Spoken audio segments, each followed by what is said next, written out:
What's happening? Welcome to the lab, everybody. Thank you so much for being here. We got a great show for you tonight, and tonight we're gonna do one of our standard popular.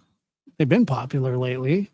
Call-in shows to be Dr. Gary and I taking some of your calls, and we're gonna discuss a myriad of things.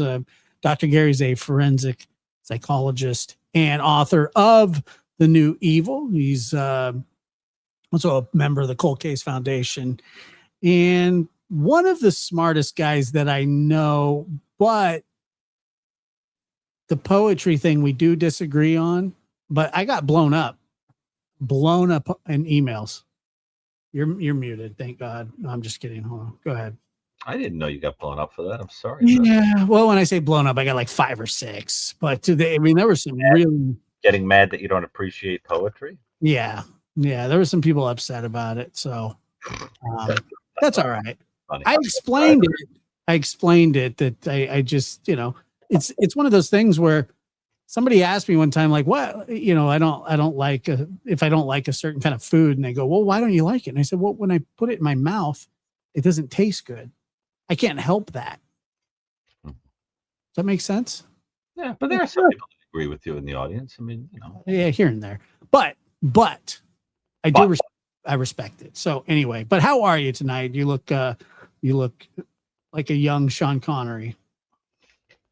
Thank you, Money Pony.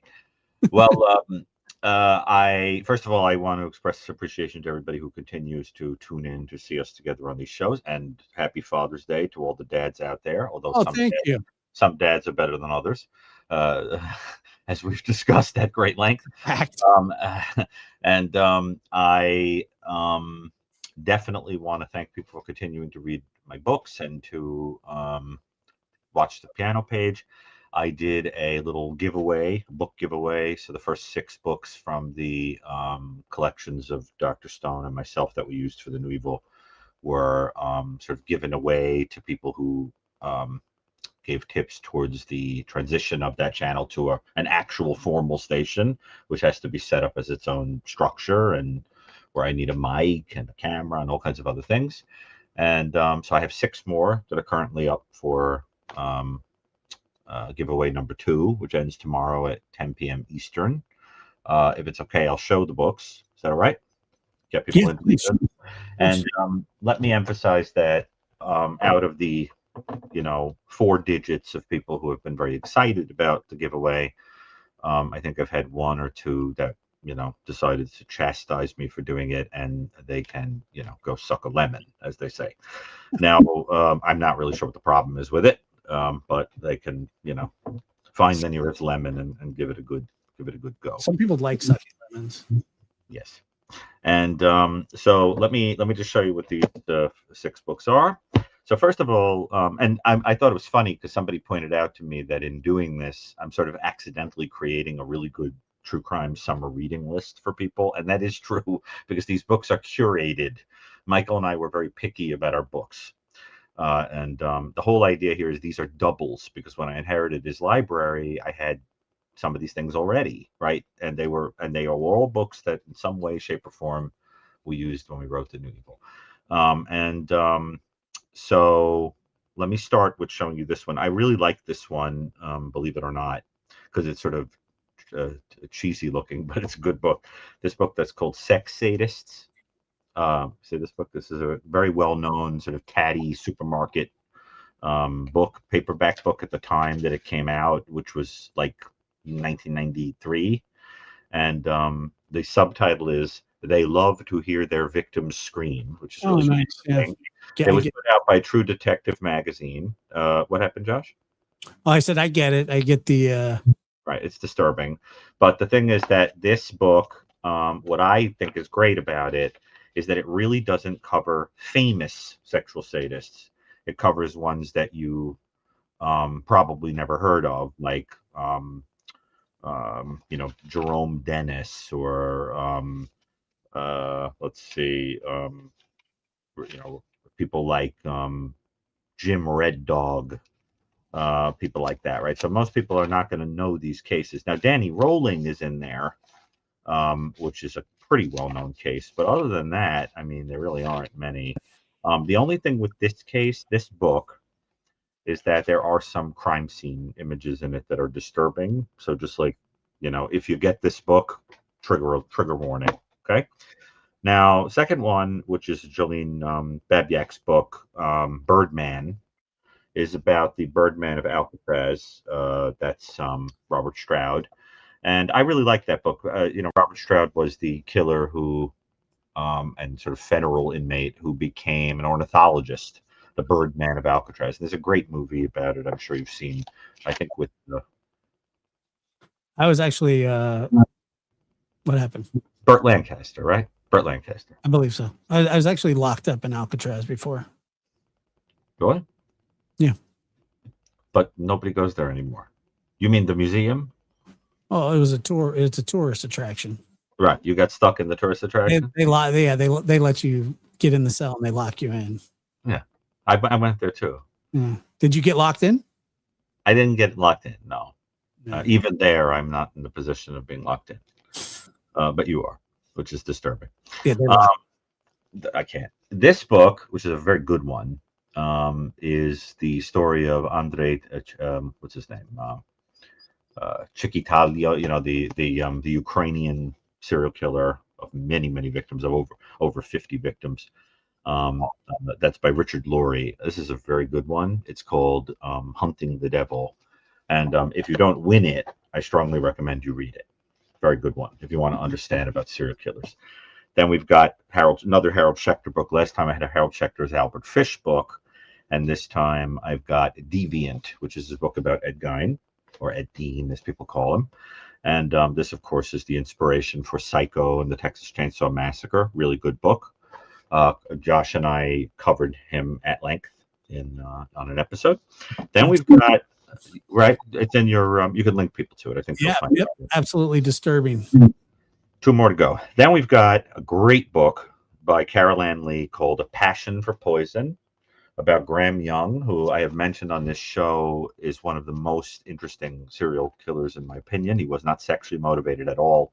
He simply enjoyed using poison and watching family members and loved ones get sick and die from poison.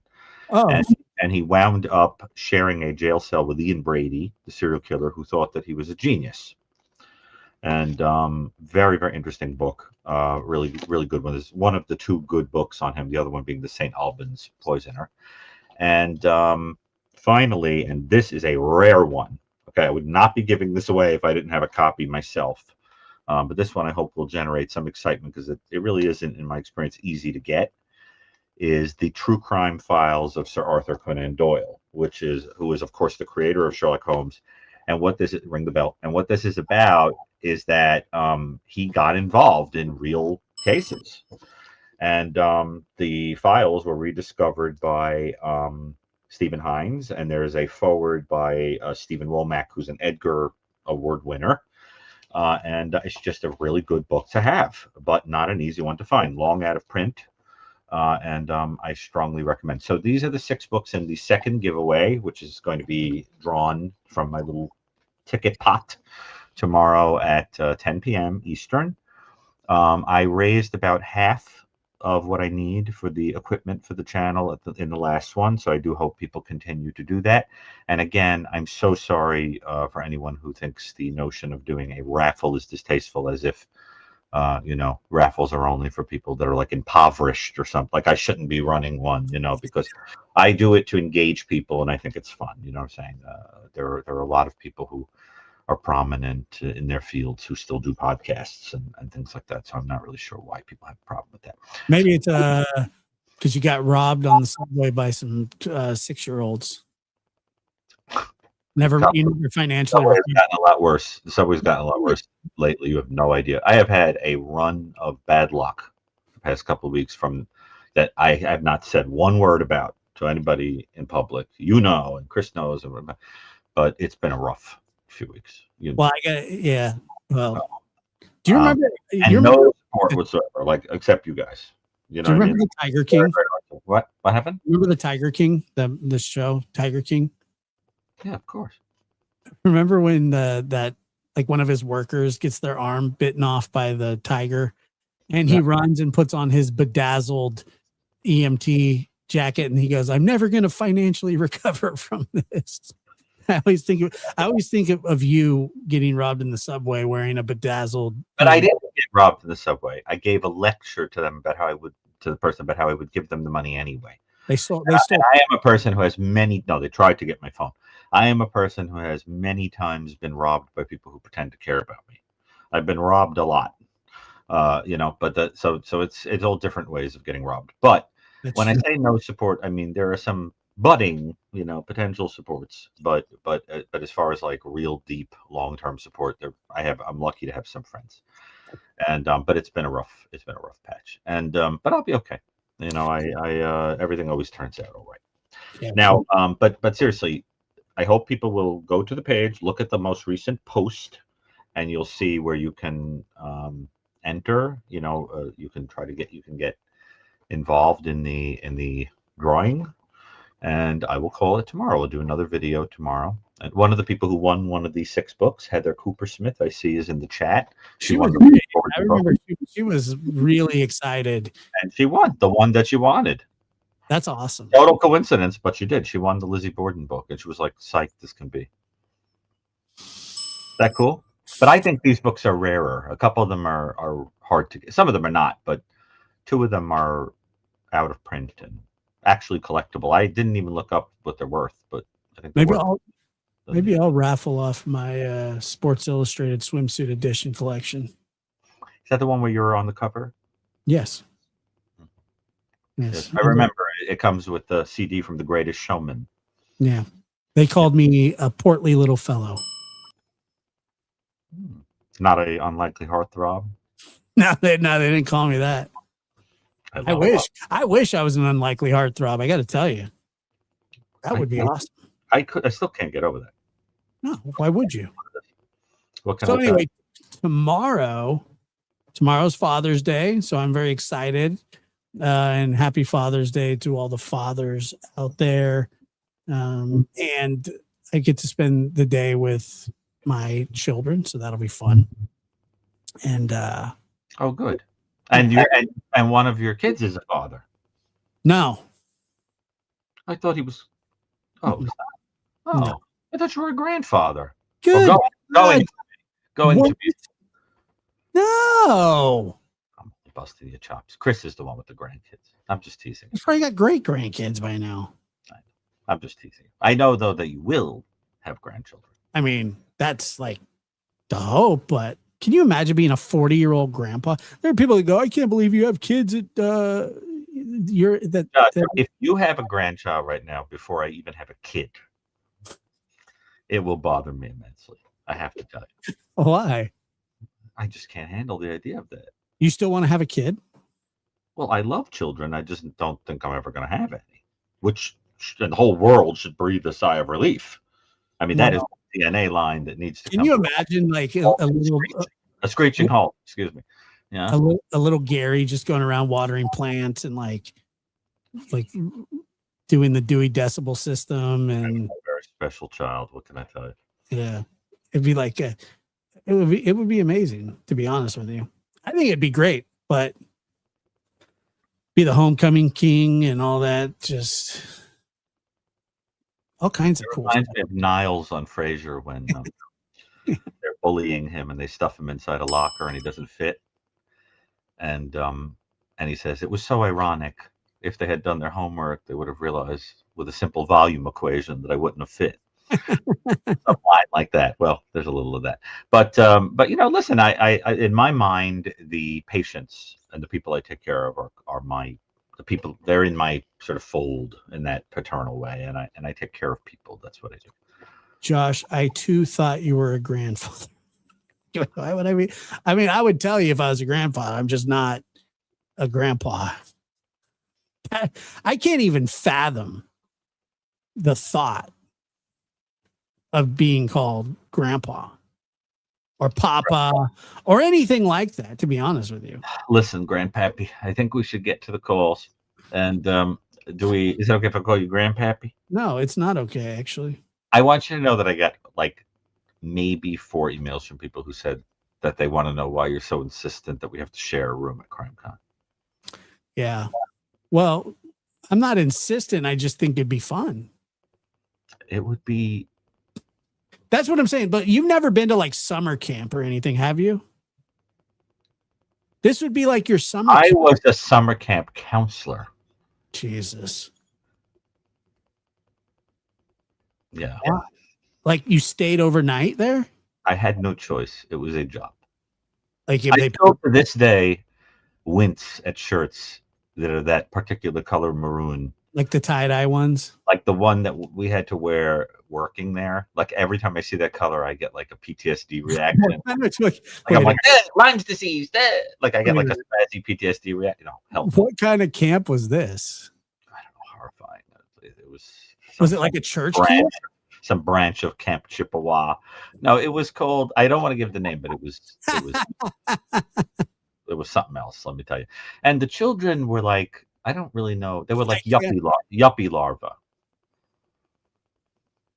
I cannot imagine you being a camp counselor. I was quite good at it. I'm not saying you wouldn't be good at it, but scary stories. Like, all right, everybody, put your plants to bed, and you just stuff. I can't. Very good at identifying all the animals and the trees and the plant and teaching them about. Look at this hibiscus. Well, you're not going to get hibiscus where we were, but the thing is, I used to teach them a lot. We teach them about the body of water, teach them about the fish, teach them how to fish, teach them how to boat, teach them pretend I was interested in the games. It was fun. I enjoyed all that. You didn't get kicked in the shin one time. No, the kids actually really liked me, and it was where I first discovered my love of working with people on the spectrum. I always loved working with people on the spectrum, neurodivergent people, from the time I was young, and I always knew, how to work with them, even when the other counselors couldn't. You know what I'm saying? Like, because they didn't understand the individuality that is necessary. So the sensitivity to neurodiversity, they didn't understand it, and I also learned even from that young age. I learned because I was only like 14 or something. It was when I was in seminary, and I was doing camp counseling. And I got to tell you, even from that young age, I learned how to be sensitive to people that are depressed, people having panic attacks, people that are having separation anxiety, people that are, I learned. I enjoyed every minute of it. I think that was just a calling for me. Now, did I do sing-alongs? No. Did I give snarky answers to all the stupid games? Yes, I did. That I thought was fun. But yeah, I enjoyed it. You never were a camp counselor? Yes, I was.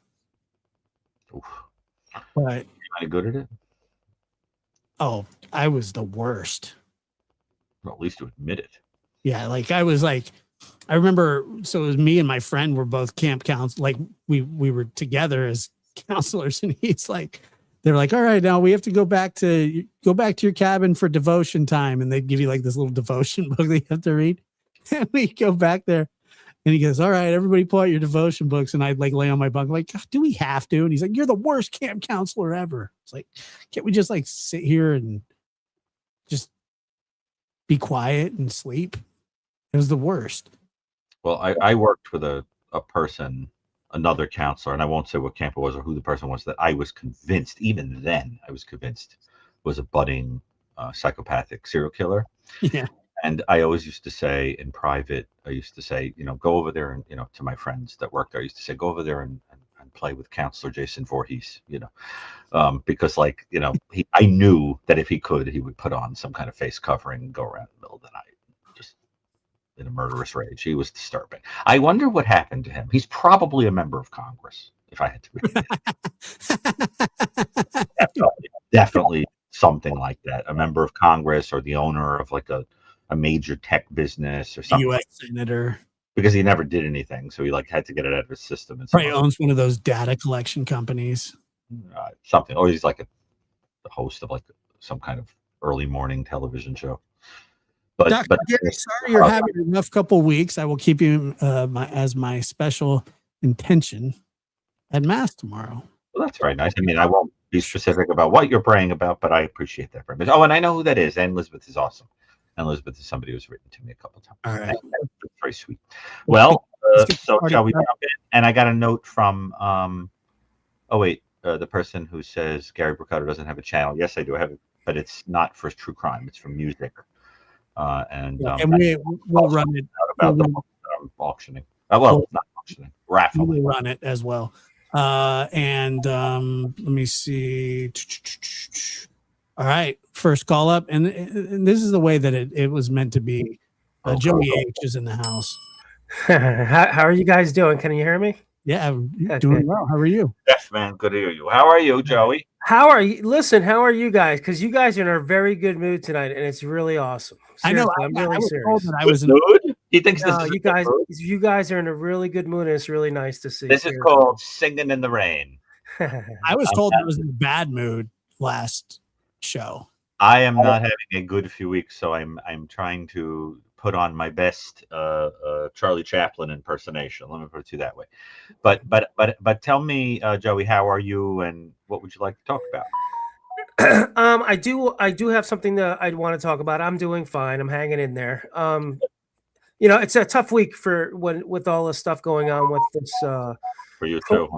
The pro burger stuff, it's very upsetting to me because it's escalating, I think, because I'm so a part of me is so grateful that they did put this guy away, and he did make no ability to have any type of parole, just because it's this book, it's escalating all of these pro burgers. There's a lot of stuff in the book, like I've said before, that is that was screwy, that the police did wrong and stuff. Hold on, can say something so I can make sure I can hear you.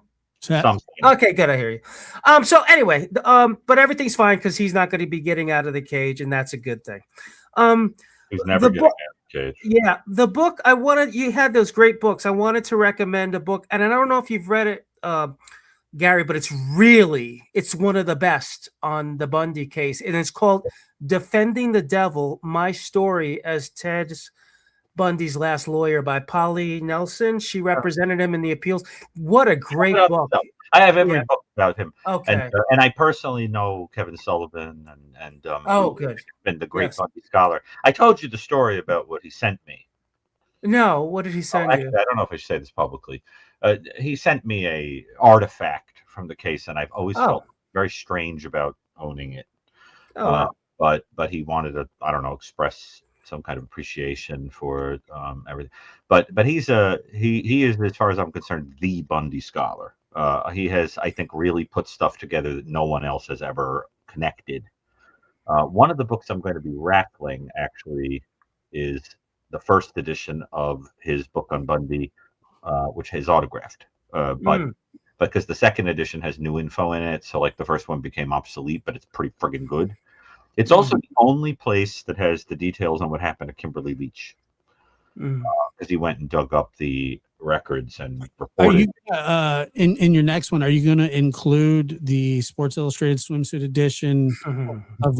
You can use mine to help. I'm sure it'll be a big draw. And there's a beautiful article, and it's called "Cooking Bacon with No Shirt On." Josh, I had a big lunch. I'm still digesting it. So, I haven't had dinner. That's all I actually did that the other day, and I had like some new pots and pans. Oof, they got hot.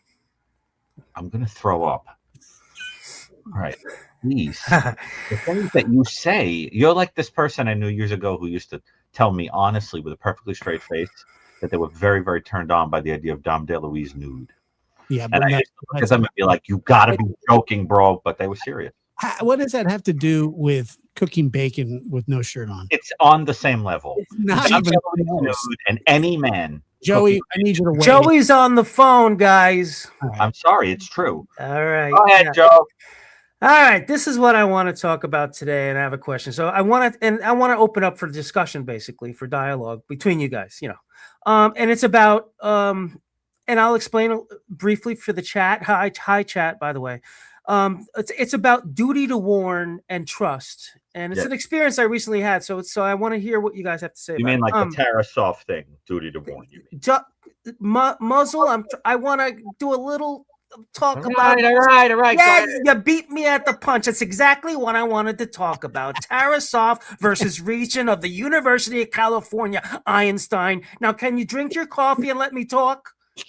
All right, I recommended a book. I got it on the shelf. Tarasov. I know all about duty. To drink your coffee and just let me talk for 1 minute. Thank you. All right, Dad. Jeez. All right. Anyway, chat room. There was a case that Brucato just brought up called Tarasov versus Regents of University of California. Basically, what happened is there was a gentleman, not a gentleman, a killer, a guy named Podard who told his psychologist, and Brucato is a psychologist, at UC Berkeley that he intended to kill someone, a female named surnamed Tarasov. The therapist warned the campus police, but no one warned Tarasov herself. And the guy ended up murdering her. And the courts created this thing that anybody working in the field deals with, which is called duty to warn. Brucato, show your face, please. Don't just put this thing, because then I think I'm talking to Josh in the wall. So I'll wait for you to return. There you go. All right. What's wrong with that, Joey? I want to see the Sean Connery. You do look like Sean Connery. Thank you, Money Punny. So anyway, it has to do, talking about that Bundy thing, Bill Hagmaier, and also Chris McDonough. To me, these are two people who have in my opinion, an innate skill and ability to both gain trust in perps, in criminals, but while it's a weird balance, right? Gaining trust so you get information and a rapport, while there's still this about boundary, right? So the question the reason I want to ask this question tonight is because what's happening, particularly in the East Coast, is a lot of prisons are shutting down, and a lot of different departments are having to collaborate together to manage the safety of the community and the safety of whatever client.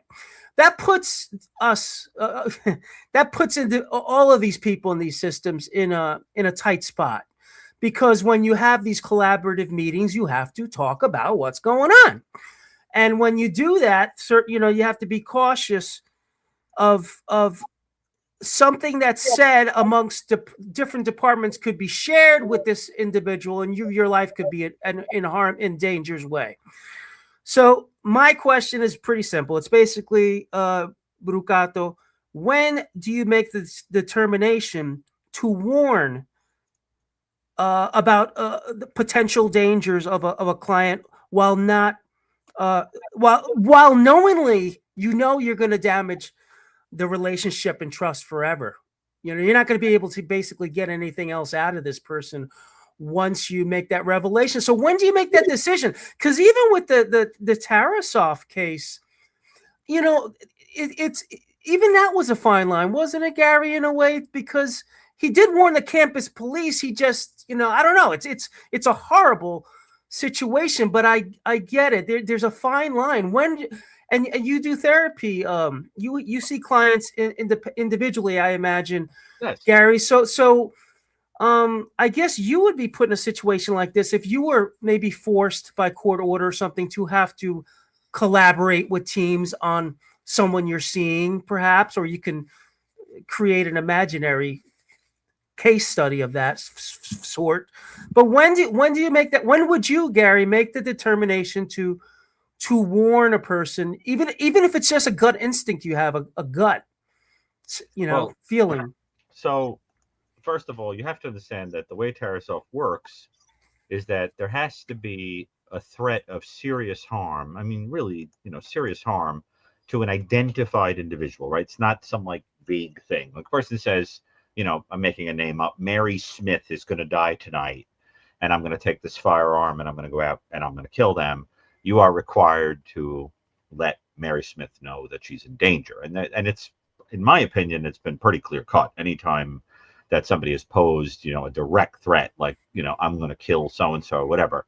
I mean, there was a time without getting into detail, that I walked somebody directly to a hospital when they were posing a very, very serious violence risk, and it was dealt with there.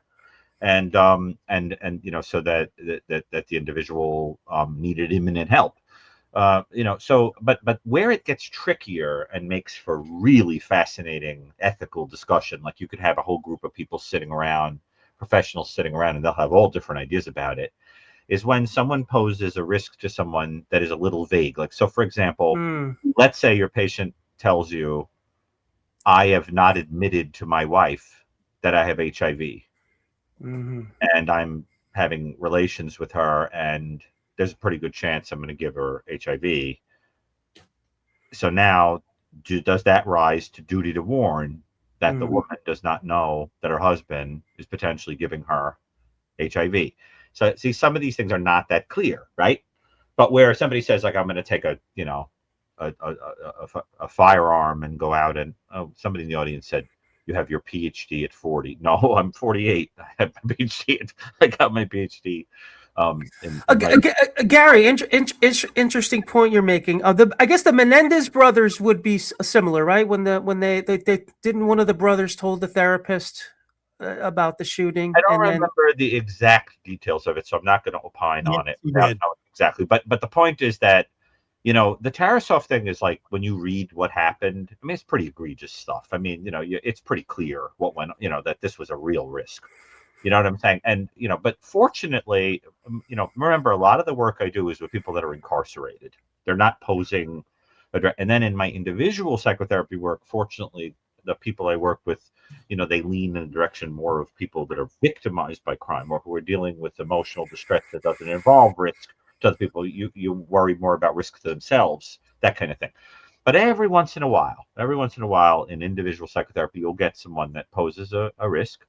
And the Tarasoff is pretty straightforward. Now, where it got a little more complicated, I thought, was when they had things like red flag laws and things for people getting firearms. And you were required to, if there was a reasonable risk that somebody was dangerous, you had to file that they couldn't get, to put them on a potentially on a list to be someone who, like, shouldn't be, to be put on a list is like potentially dangerous.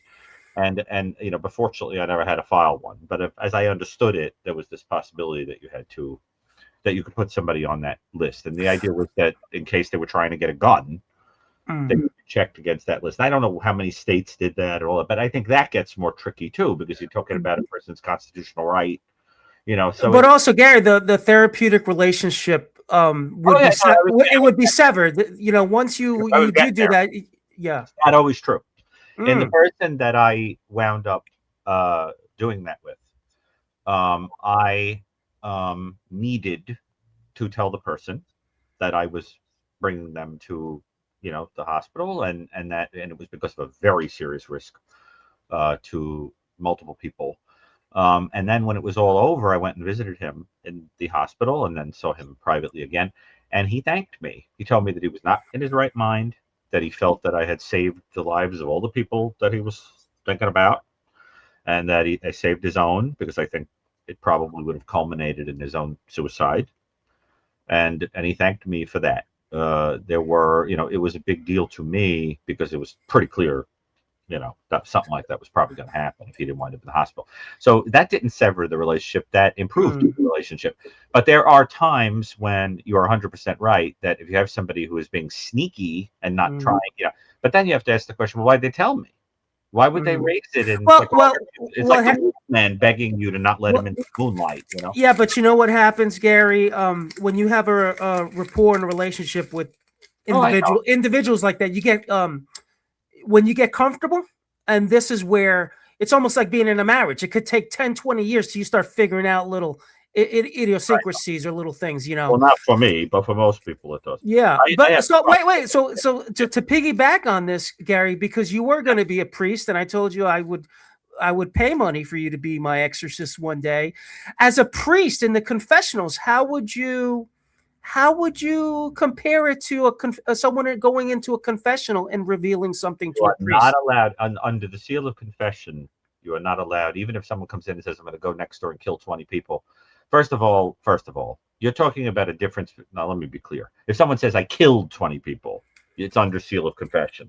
But if a person comes in and says, "I'm going to kill 20 people," then you say to the person, "Look, the reality is that you're not talking about a sin you've committed that you're seeking reconciliation for. You're talking about one that you're thinking about doing, and I cannot give you absolution for something that you're thinking about doing. That would be a very grave sin. It would be very dangerous."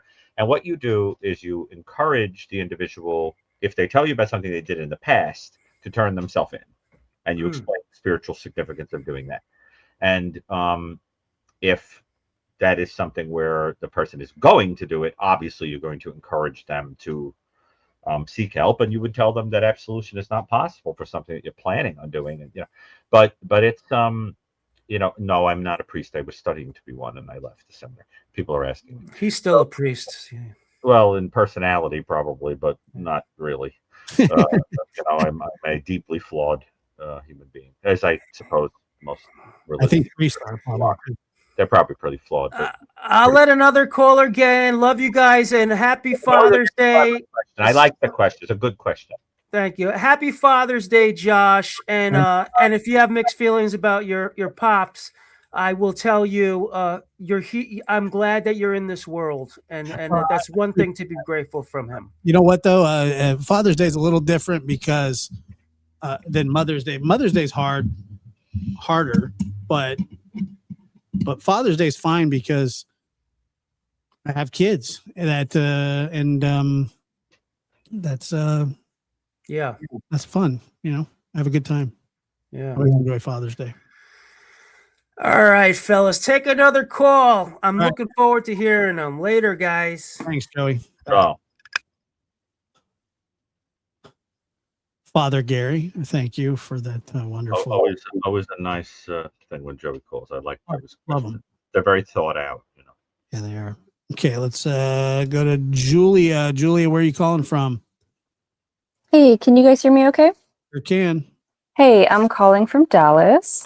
Dallas. Yes, I have called in before, but it's been... Yeah, I remember you. Yeah, it's been a couple months probably. As the son that rides the dirt bike. What? No, isn't Julia the one that I said didn't sound like she was from Dallas? That is me, yes. See, I remember everybody. I do have no children, so that would not be me. Good job, Gary. But I do have two questions for you. The first one is, I guess, a question / book recommendation, as much as I can recommend a book that I'm only on chapter 4 of. But it's called Wounds That Do Not Bind. Oh, yeah. Have you read that, Dr. Gary? I know about it, but I don't own it. Should I? I think so. It's quite heavy. I can get through about a chapter, maybe half a chapter at a time. But it is victim-based perspectives on the death penalty. So the author talks about his experience when his brother, I think, was killed, and how his family was kind of split on if they wanted the death penalty, if they didn't. And then not only that, but he was against it. But then when the killer got it, he was kind of relieved. And then his mom wanted it, but then when the killer got it, she wasn't satisfied. So it really takes a pretty nuanced look at not just are you for or against, but the different ways that people experience being in the situation where they really have to think about it. So that I think is the first section of the book, and then it goes on to like legal perspectives and some other stuff. Right. I have to kind of pick it up and put it down because, like I said, it is quite heavy, but I have very much been enjoying it. So it is a book recommendation for anybody who's interested in this topic. Well, I think it's for, it's, I know of it. I think it's edited by Acker and Karp, and Acker Yes.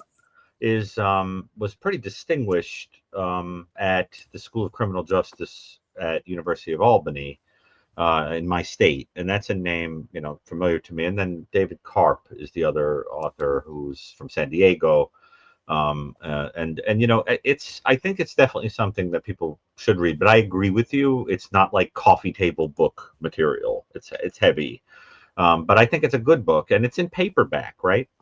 Yes, it is. Yeah, I don't own it though. It's odd that I don't. Every once in a while, someone reminds me of a book that I don't have, and maybe I'll order it if you think it's worth it. I definitely do. I'm interested in a lot of death penalty stuff, and that's what I've written some like assignments on for school and stuff. And this book comes up continuously, so I figured I might as well just buy it. And I think the author does a really good job of kind of telling you where he stands or where he stood, at least when he was confronted with this. But then it doesn't feel preachy. It doesn't feel repetitive, at least so far, for like his with just the people's stories. So I think it's really, really well written and compiled. So well, I think Joey would like that book, actually. To be honest with Joey, that just called. It sounds like his kind of book. Yeah, I agree with that. I hope he'll pick it up. So thank you for that. I always love book recommendations. Josh and I, we do these little true crime book shows that, just like we do the serial killer ones, the call-ins. There's these little collections that you can find on his page of the different topics we do, and maybe it's something we can have a look at, because it sounds like it would be very fruitful in terms of Your own little book club. Well, Josh, I think discussing the implications of the death penalty are quite interesting. I mean, to be completely honest with you, I know a lot of people in the true crime and forensic communities that are very against it, and that's not for everybody. Anyway, so how else can we help you other than the excellent book recommendation? Yeah, so I just had a question. It's kind of a general topic question, I guess, and I would love if you guys did a whole show on this, but the Slender Man case that happened back in 2014, which I'm sure you guys are aware of on some level, at least. Very, very well. I know it very well. What about it? Okay. So I was curious. I know that the shared delusional disorder, which both offenders were diagnosed with, is very rare, and even more rare among people who are not related to each other. And then also fairly uncommon to have like psychosis onset that early. And then I know that Morgan Geyser was in the news, what was it, like 6-7 months ago, for cutting off her ankle monitor and going on the run, basically. All kinds of controversy about should she have been released, what should their punishment have been. So I'm just curious what your thoughts are on, I guess, your opinion on like the prognosis of this kind of disorder. Like, would you expect that they would need continued long-term intense treatment, or is it something that can be fairly successfully like mitigated and community living would be appropriate? Well, you have to understand that by definition, the folie à deux, the madness of two, which you're describing, which is has been a well-documented phenomenon. You have to understand that by definition, the one individual is not really psychotic. The whole point is that there's one person who has a psychotic disorder, and the other one is less dominant of an individual who essentially gets pulled into the psychotic belief system of the first one, who's got a more overwhelming personality or belief system. And then what happens? Shady Columbine. Well, that's more like a psychopath than a depressed guy. This is like a psychotic person. So you have to imagine like a person who's got a belief. I believe Eric Harris was psychotic. I think it was a psychopath. But you talking about Eric Harris, Yeah, and Dylan was more depressed. correct. That was my and younger and much more in yeah. I mean, he was definitely paranoid. yes. Paranoid. I don't know if he was on his way to, who knows. But the idea is, that I think what you're referencing with the age of onset is that you must know that was my whole bread and butter for 15 years. I mean, I was the assistant director of the Cope Clinic, which is one of the only pre-psychosis programs and clinics in the world. And we collectively defined and sort of, elucidated the symptoms of people that are developing schizophrenia and other psychotic disorders. And, and the amount of time it takes from the prodromal or attenuated phase to full-blown illness and all of that.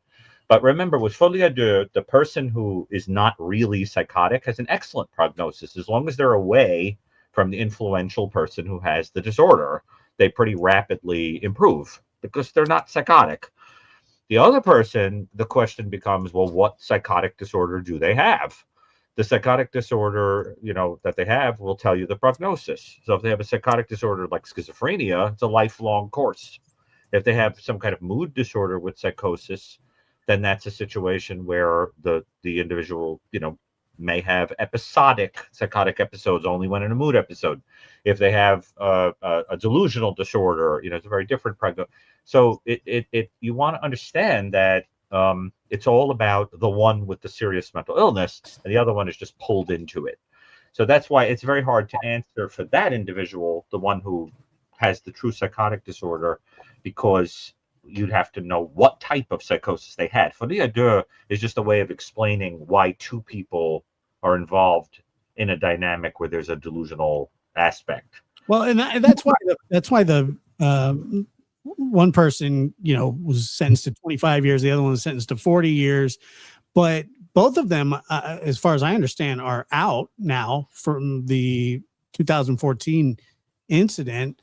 And one of them was relegated to living with their father, and the other one has been relegated to living in a group home until like 2060 or something. That the main person that Dr. Gary is referring to here, the one that is the more dangerous of the two. Is that sort of what you're kind of saying? Well, Yeah. Let's just be clear. I'm not referring to them specifically because they're not my people to comment on. But I'm just saying, generally speaking, the prognosis is better for the one who doesn't truly have a psychotic disorder than the one who does. That's the point. And that could sort of fall under the Manson family too, right? Well, I don't believe that Charlie Manson was psychotic. Charlie Manson was a psychopath.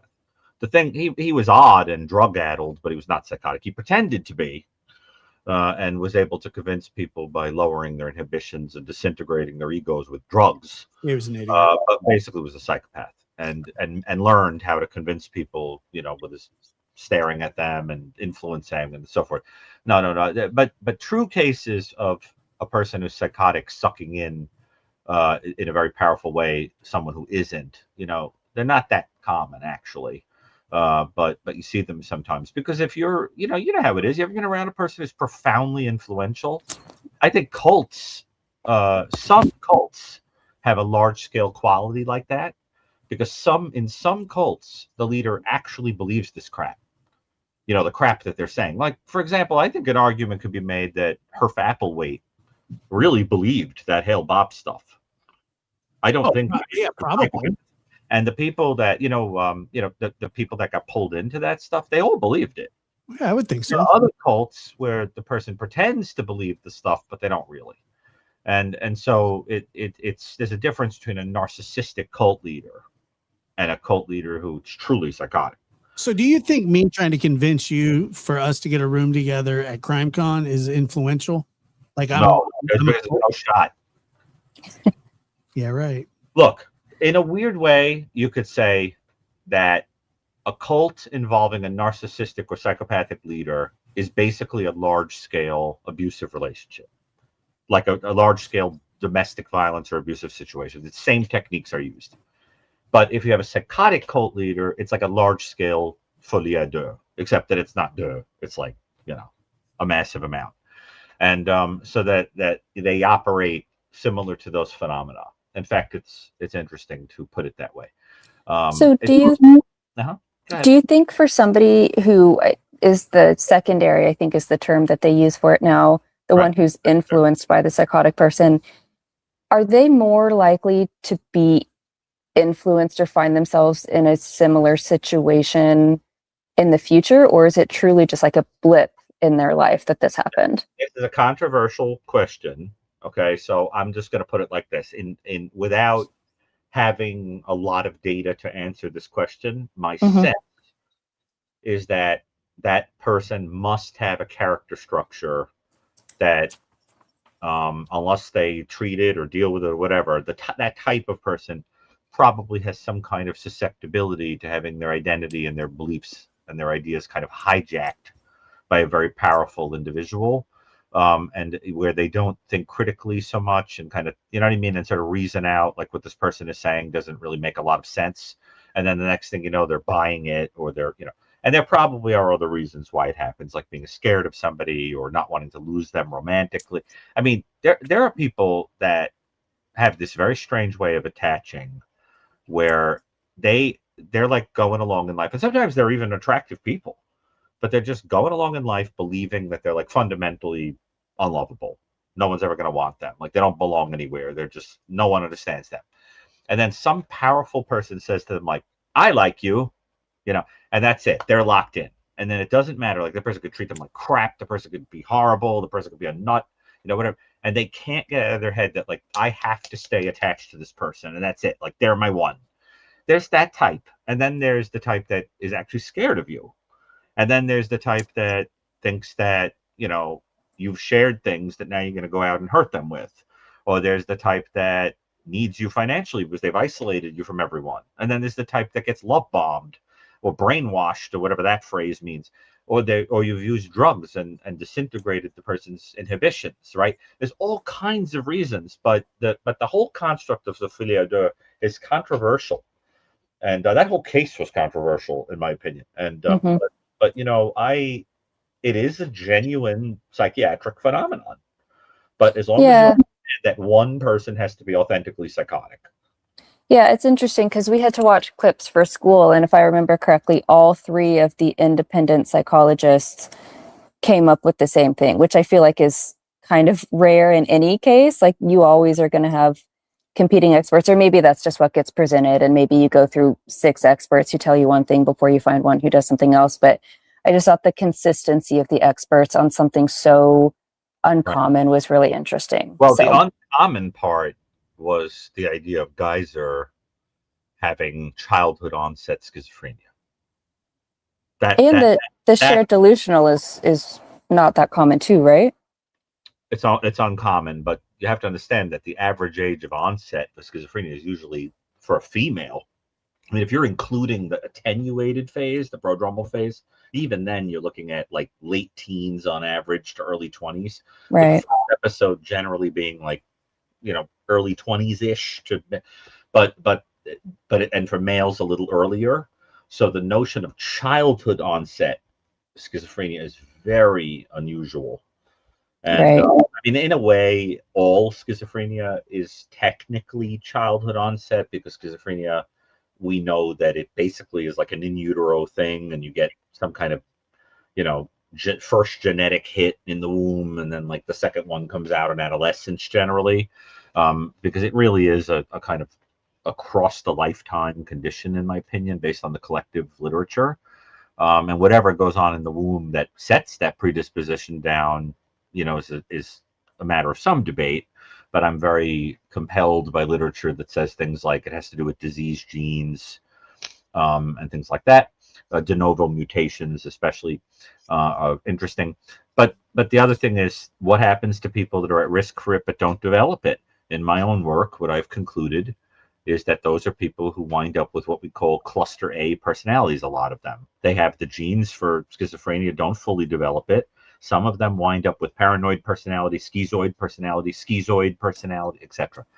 And so, but not all, but some. I'm convinced that some of them wind up with those other diagnoses. That my own work suggested that, because we used to do longitudinal research on people with psychotic disorders, and I know that was our sense, that those non-converters were basically people who had cluster A personalities. So I don't know, I wasn't there to look at the case, but like if I were an expert on it, I would be very interested in how extraordinarily rare it would be for somebody to have early onset, childhood onset schizophrenia. But I can't say it's not real. There are cases of it, and I wouldn't say that anyway because I haven't seen her. You know what I mean? It's not appropriate. Of course. But I appreciate the call. It sounds like you're a student of this stuff, and I think that's great. We need more women in the field, so I think good for you.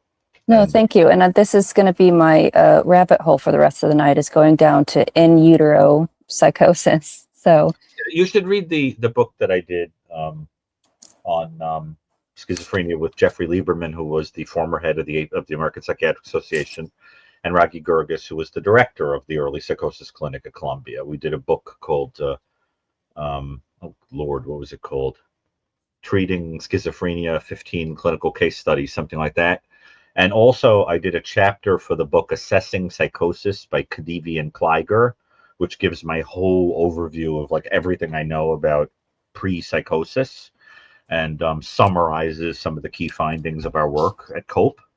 And I think you'd find that really valuable if that's for you. So those two books, and but like I said, there aren't many people with expertise in that. So, like I'm on a lot of the articles written in the past, let's say 10 years on that subject that came out of Columbia or and other places where I, co-authored with them, mostly out of Columbia. But take a look at that. Okay. yeah, fantastic. Will do. Thank you guys so much for taking my call. I'm All right, sorry. thank you, Julia. I went off on a long thing there, but okay. Yeah, it's all right. I thought she had a kid that rode a motorcycle, so don't worry about it. Oh, she's still there. Be careful there. There was another lady from Texas. So Dallas, I believe. Dallas sticks out to me for some reason. Thanks out to everybody, Josh. Who's next? I don't know. We'll find out. Have you ever been to Texas? I've been through Texas. I would never stop. There is a degree of heat in Texas that I have never experienced anywhere else in my entire life. You said a degree of heat? Yes, it's unbelievable. Yeah. But not necessarily so humid, but a degree of heat that is just unacceptable. Like you'll be like, excuse me, sir, what do you think the temperature is? And they'll be like 107. And I'm like, what? Like literally, like you could be like, in the shade. It could be like 100. Do that voice again. 107. 107. It's hot as hell, but not necessarily humid. But I like it. I think it's an interesting state. Very. And there are things that happen in Texas that happen nowhere else. Well, shoot, you can say that about New York too. Oh yeah, big time. Like getting robbed by 4-year-olds on the subway. Some of the audience told me to go to Alabama. I love Alabama. You ever go to I've been to every state. You ever go to Alabama? No. Oh, I think Alabama's got beautiful spots. Pamela, you there?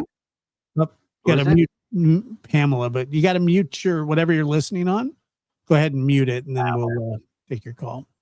I haven't seen too many Pamelas in a long time. Pamela. I've never heard of somebody named Pamela. It's a name you don't hear anymore. When's the last time I heard of somebody named Pamela? Yeah, think about Pamela it. Anderson. No. Other than Pamela Anderson, can you name a Pamela? I know. Pamela Smart, the famous offender. Pam from The Office. But it's Pam, not Pamela. But her name's Pamela. Remember when Borat says Pamela? Pamela with her golden hair. Let me mute. Okay, go ahead, Pamela. Oh boy, who's calling in? Pamela Ding Dong. Pamela Smart is the one who comes into my mind. Remember Pamela Smart, the offender? Yeah. But Pamela Anderson came to mind first for me. I'm pretty sure that one would come to mind. Hey, I wanted to be a lifeguard when I was a kid. Right. I think Alabama is the state that when you say it backwards is the hardest to pronounce. Try to say Alabama backwards. Wait, say that again. Because some of the states, when you say them backwards, like why would you say them backwards? I think that's fun. To read backwards. God, Try to say Alabama backwards. He thinks it's fun. It is. When I was a kid, I thought it was fun. Try to say Alabama backwards. No. You do it. It's hard. It's not fun for me. I don't want to say it. Well, it's A-M-A, ama, B-A-L-A. So it's Amabala. Where are you from, Amabala? What a camp I counselor. mean, Alabama. Come on, it's funny. Whatever. Is Pamela ready? I don't think anybody's ready, dude. Holy crap. Amabala. Sounds like a magical word, doesn't it? I love how mad you got about it too. But no, it's not. It's not fun. like It's fun Texas watching backwards. you do it. Saxit's funny. Some of the words are funny backwards. Where am I from? You're from Saxit. I mean Texas. All right. So I remember one time we were going to Sacramento, and my grandpa and I were going to Sacramento, and I remember he threatened to like turn the car around because every time I would say like we're going to ball Sacramento, and I probably did that for like I don't know 4 days leading up to it, and I thought he was going to choke me one day. I would have probably flipped out on you. Probably. But it sounds like a magical word to say Alabama backwards. I think it's like abracadabra. Here, you know how I always give you a completely random factoid? Here's a completely random factoid. What is the etymology of the word hocus pocus to mean magical words? It is a corruption of the Latin words that the priest says when consecrating the Eucharist. Hoc est corpus meus. This is my body. Hocus corpus meus. When people were trying to... Oh, yeah, I knew that. That just slipped They my were mind. trying to impersonate the idea of the person looking like they were doing like a magic trick doing the Eucharist. They would say, hocus pocus. Hocus corpus meus. This is my body. And abracadabra comes from an amulet that you would wear to ward off evil, where the A was the top, and then a couple of the letters were the second line, the third, and it formed a triangle. Abracadabra broken into a triangle. The origins of those things are quite fascinating. Do you know why it's bad luck to walk under a ladder? I don't. According to tradition, because the ladder forms a triangle with the wall, and to walk underneath it is to disrupt a sacred triangle. It's an Egyptian construct. You never walk under a ladder because you cannot walk through a triangle. Very interesting. Anyway, moving along. Pamela, have you repaired your problems? Nope, not yet. All right, let's move on. Janet. Oh, Lord. Is this due, Janet? Janet R? Janet? Is there any other? No, there isn't. How's life on planet Janet? Yeah, Janet Jackson. Life is great. It's I like great, especially it's great here in Saxit. That's Texas backwards. See, Josh? Yeah, I know. Thanks. Okay. Now you're never going to forget it. So, No, I will. I will, definitely. Intentionally, too. Fun with palindromes. We could do also. You want to do some palindromes? No. Okay. Janet, go on. Or shall we say tenage? Would you like to be tenage going forward? Sure, whatever. I've been called much worse. Okay, Tenaj. Anyway. Yeah, like DB Cooper. Yeah. So go on, Tenaj. So I do have a question from the chat, Dr. G, because you said how old you were when you got your doctorate, but the feedback from Joey drowned it out. So people want to know. I didn't say. I almost did. And I am 48, but I got my doctorate in let me see what year that was. Oh Lord, I don't even remember anymore.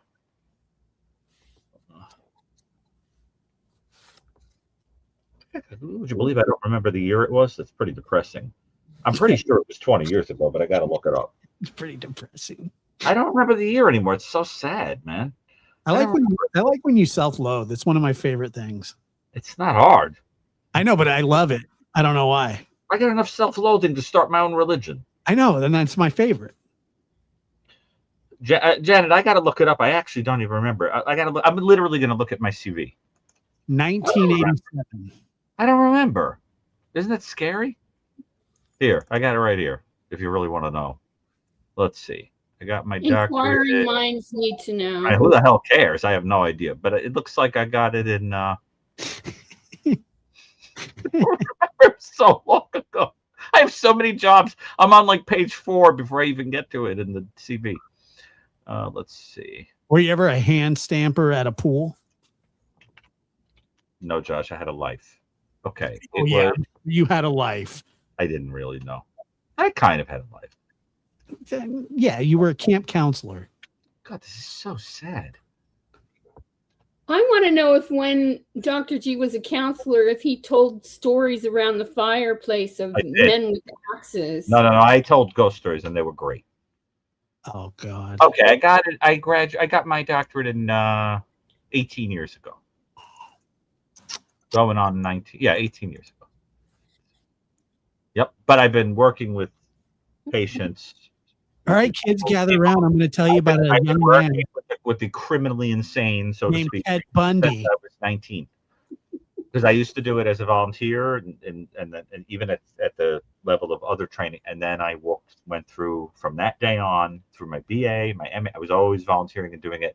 Then at my MA level, I did my PhD level. I did mountains of it, prison work, working with forensic patients, clinical patients. I worked at 6 hospitals, so I have quite a lot of experience. Do you think Dr. Gary? Do you think he hey guys, I have a little story to tell you, starring a little lady named Lizzie Borden, kids? No, I was more the type that would say something that was like, how do I say it? Like, I liked old style haunting stories, and no one does them like me because I know how to play on people's fears. Great, that's awesome. You know what I'm saying? Like I really know how to scare the crap out of a person if I want to tell them a scary story. Like, it's not normal how much I could scare you if I wanted to. Wonderful. Yes. Remember in the Addams Family when Wednesday tells the ghost story to scare the crap out of the girls in the camp, and she says, and then they all got back their real noses. And they're like, ah! Like screaming.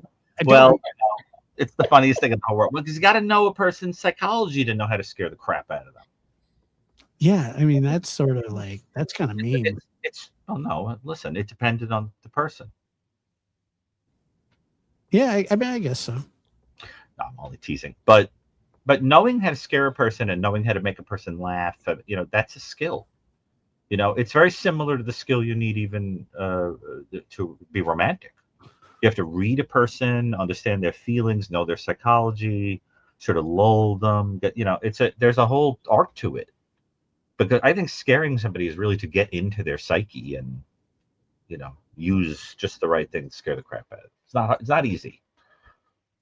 That's why, like, a horror movie for the right viewer is really going to scare the crap out of them. But another person can be like, boring. But like the right viewer gets terrified. What's the scariest movie you ever saw? Me? Yeah, and please don't say like like Lilo and Stitch. Like, what's the scariest movie you ever saw? Wrong answers on. No, really, seriously. What's the scariest movie you ever saw?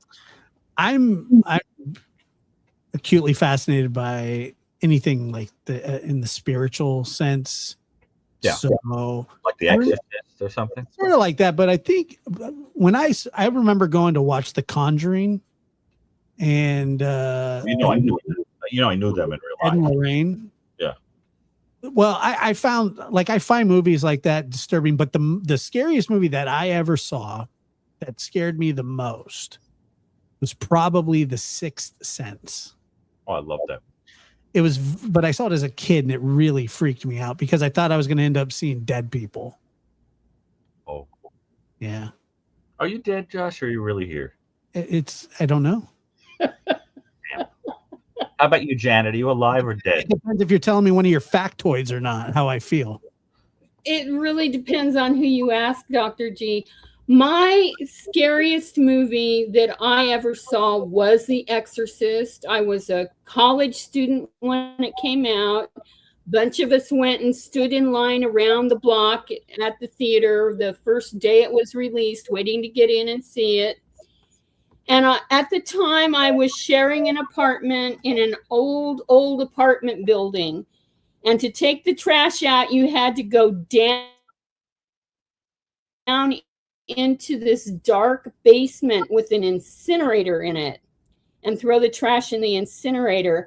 And after The Exorcist, I was just terrified to take that trash down to the incinerator. It was horrible. It was just That's horrible. very interesting. That's the idea of the incinerator being down in the basement is so evocative of the image of hell. Yeah, that like it lends remember itself to a horror movie. Yeah. remember Kevin in Home Alone? Oh yeah. It freaked him out too. Do you know that Stephen King wrote a foreword for a book by someone I know, Ron Borst, called Graven Images, a book called Graven Images about horror movie posters. And Stephen King said in that foreword that the poster for Home Alone, if viewed through a certain point of view, looks like a kid screaming in horror because he's going like that. And that if you're looking at it through the horror movie lens, it is like one of the scariest movie posters ever made. But if you look at it from the comedy angle, he just looks like he's going like, "Mom left," you know. But from the horror angle, it's kind of terrifying. And I love the thing someone did on YouTube where it's supposed to be that Kevin is like a homicidal maniac, like who's I think, you know. And I also loved the Saturday Night Live skit where it's supposed to be that the family comes home before he de-rigs all of the booby traps, and they're all like, you know, incinerated and shot with nails. He could have just called the cops. He's a psychopath. Yeah. Kevin is a sadistic psychopath. I'm sorry, but I've said it many times in this show. He is a budding psychopathic sadist. Sure. And if I had to summarize the plot of that movie, 2 low-grade sociopaths attempt to break into a home by an abandoned child that they do not realize is far worse on Dr. Brucato and Dr. Stone's scale of evil. That's the summary. The psychopathic torturer, it happens to be the child they're trying to go after. That's the plot. I know. What kind of a sick kid puts ornaments through a window, like on the other side of a window, when he knows the guy's going to be barefoot? I know. They're not really sociopaths. I mean, they can't even curse. They're like, like that's how they curse. Like, give me a break. But and I thought that bird lady was way scarier. And by the way, I don't know. Trivia. Okay, there's something wrong with you. But the thing is, the guy that plays the old man with the shovel, Roberts Blossom, the actor's name is, bit of trivia, he plays Ed Gein in the movie Deranged. He is the actor who plays the serial killer Ed Gein. And the fact that they used him is like an accidental nod to. Now, I have to tell you that I am most horrified by good old-fashioned haunted house movies. The trope of the haunted house fascinates me for many reasons. We could do a whole show on it. But some of them are better than others. For example, I love The Haunting, which is based on The Haunting of Hill House, the Shirley Jackson. She was a brilliant horror writer, female horror writer. And the original Haunting with Julie Harris, it is terrifying. Love that movie. And another great one is The Changeling. Joey probably knows it. Changeling with George C. Scott is a honest to God, great, based on true story, haunted house movie that I love. And the original Amityville Horror freaked me out when I was a kid. I still get freaked out by that damn music. The documentary where it's the young man, or he was the boy at the time, talking about, you know, what happened. Listening to him tell those stories is horrific. Which kid? Well, he grew up, I don't know his name, but he grew up to be a UPS driver, and then he did that narrows it down. The hell are you talking about? What are you talking? He's the one that lived in the house. Which house? The Amityville.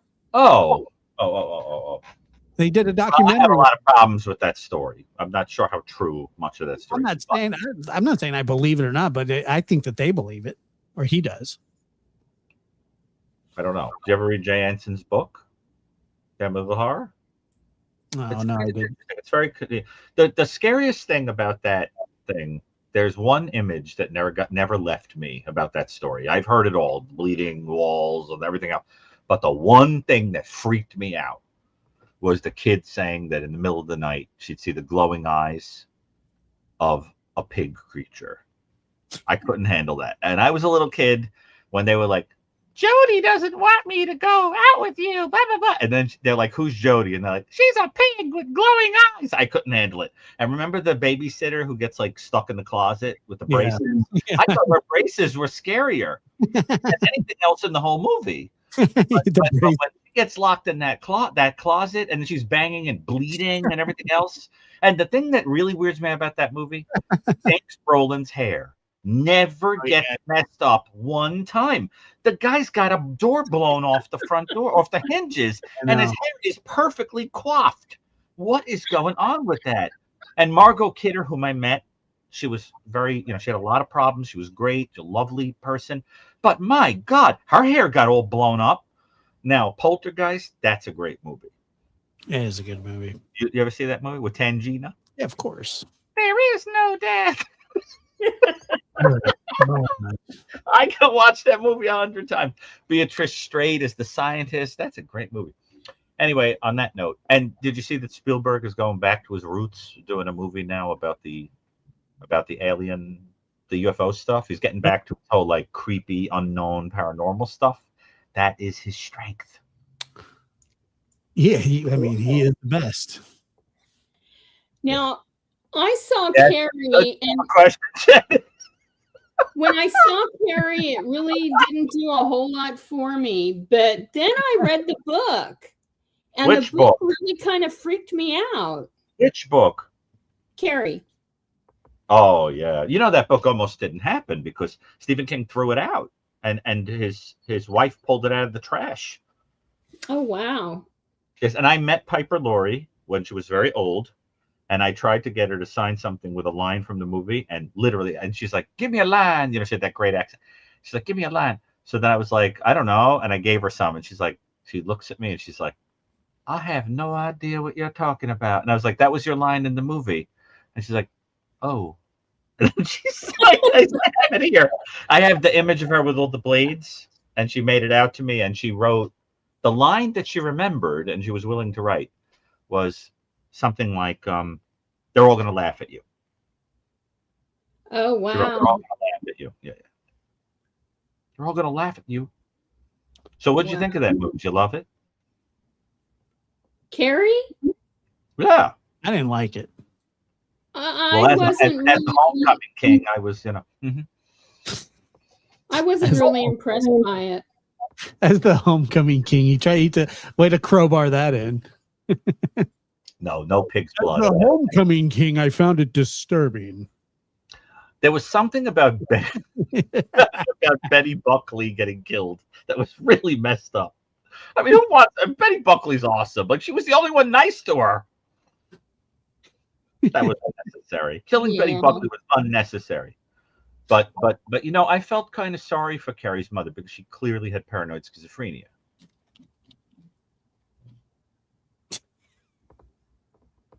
Wow. She did. That was very obvious. As Homecoming King, you knew that. I don't know where they got Sissy Spacek, but my God, could anybody else be Carrie than Sissy Spacek? The whole blood scene was just too much. But don't you understand why they spilled blood on her? Yeah, but it was just overboard. What's your memory of why they spilled blood on her? I don't know. Because the thing that they mock her for in the beginning of the story is that her mother refuses to tell her that she's going to have a menses. And then she has it the first time, and they mock her for it. And then what happens is that the head cheerleader, played by Nancy Allen of RoboCop fame, hates her guts because she gets her canceled from attending the prom for mocking her. So she convinces her stupid boyfriend, John Travolta, by means I won't quote here, to go into an abattoir, get the blood of a pig, and dump it on Carrie with a string at the prom to mock her for not being aware that she's going to go through the change, which her mother calls like the curse of Eve. It's very interesting. It really is. It's a great movie about bullying. And I think it was a movie that made a lot of bullies fantasize that they had the power to fight back. Because it's sort of like Revenge of the Nerds. Like they need like their own category, like nerds fight back. Because that's really what Carrie's about. It's about a nerd who has telekinetic power to burn everybody to a crisp who mocked her. That's what I'm saying. Like that's another example of that is Addams Family Values, when Wednesday and her friends destroy the Pocahontas play and literally roast their enemies. We would gladly feast on those who would subdue us, as the Adams motto goes. Well, that's what they do, literally. And, you know, we don't see it, but that's what. Yeah. So I think revenge movies on the parts of bullies are interesting. Don't you think? Which movie sucks? Carrie. The original, the Brian De Palma classic? All of them. The remake sucks with Julianne Moore. I haven't seen that one. Then why'd you say all of them? Because the story sucks. The story is about a bully who has telekinesis. Yeah, I know. I heard what you said for the last 20 minutes. It sucks. Although I do like Sissy Spacek. She's great. You ever see Coal Miner's Daughter? Yes, I have. Oh, Now, I love that movie. I love Tommy Lee Jones. I love Tommy Lee Jones. Yeah, I love Men in Black. He's so good in that. And also No Country for Old Men. Oh yes, come on, Slick. Yeah. And then somebody said that she was good in Sissy was good in Bloodline. I don't know if you ever saw that. That's a great show. She's an amazing actress. She really is. I agree with you. Didn't like that. I don't know why. Well, she was in Urban Cowboy too. Oh, Yeah. okay. Yeah, Which I can tell is a fan favorite. Well, I think she's a great actress. In She everything is. she's ever been in. And She also starred in an episode of The Waltons. Oh yeah, she did. When she was very young, you're talking about. Yes, Yeah. she did. Yeah. People are talking about Bloodline and The Help. Bloodline's a great show. By the way, another great haunting movie, The Innocents, with Deborah Kerr, as you would correctly pronounce it. Deborah Kerr, as we say here. But Deborah Kerr, she's the that's an amazing film, amazing haunting movie, with I think Peter Wingard. Peter Wingard is the male in that. Great one. But I'm a haunted house movie buff. I can make quite a list. So Josh, Janet, anything else to share with us? I've been corrected.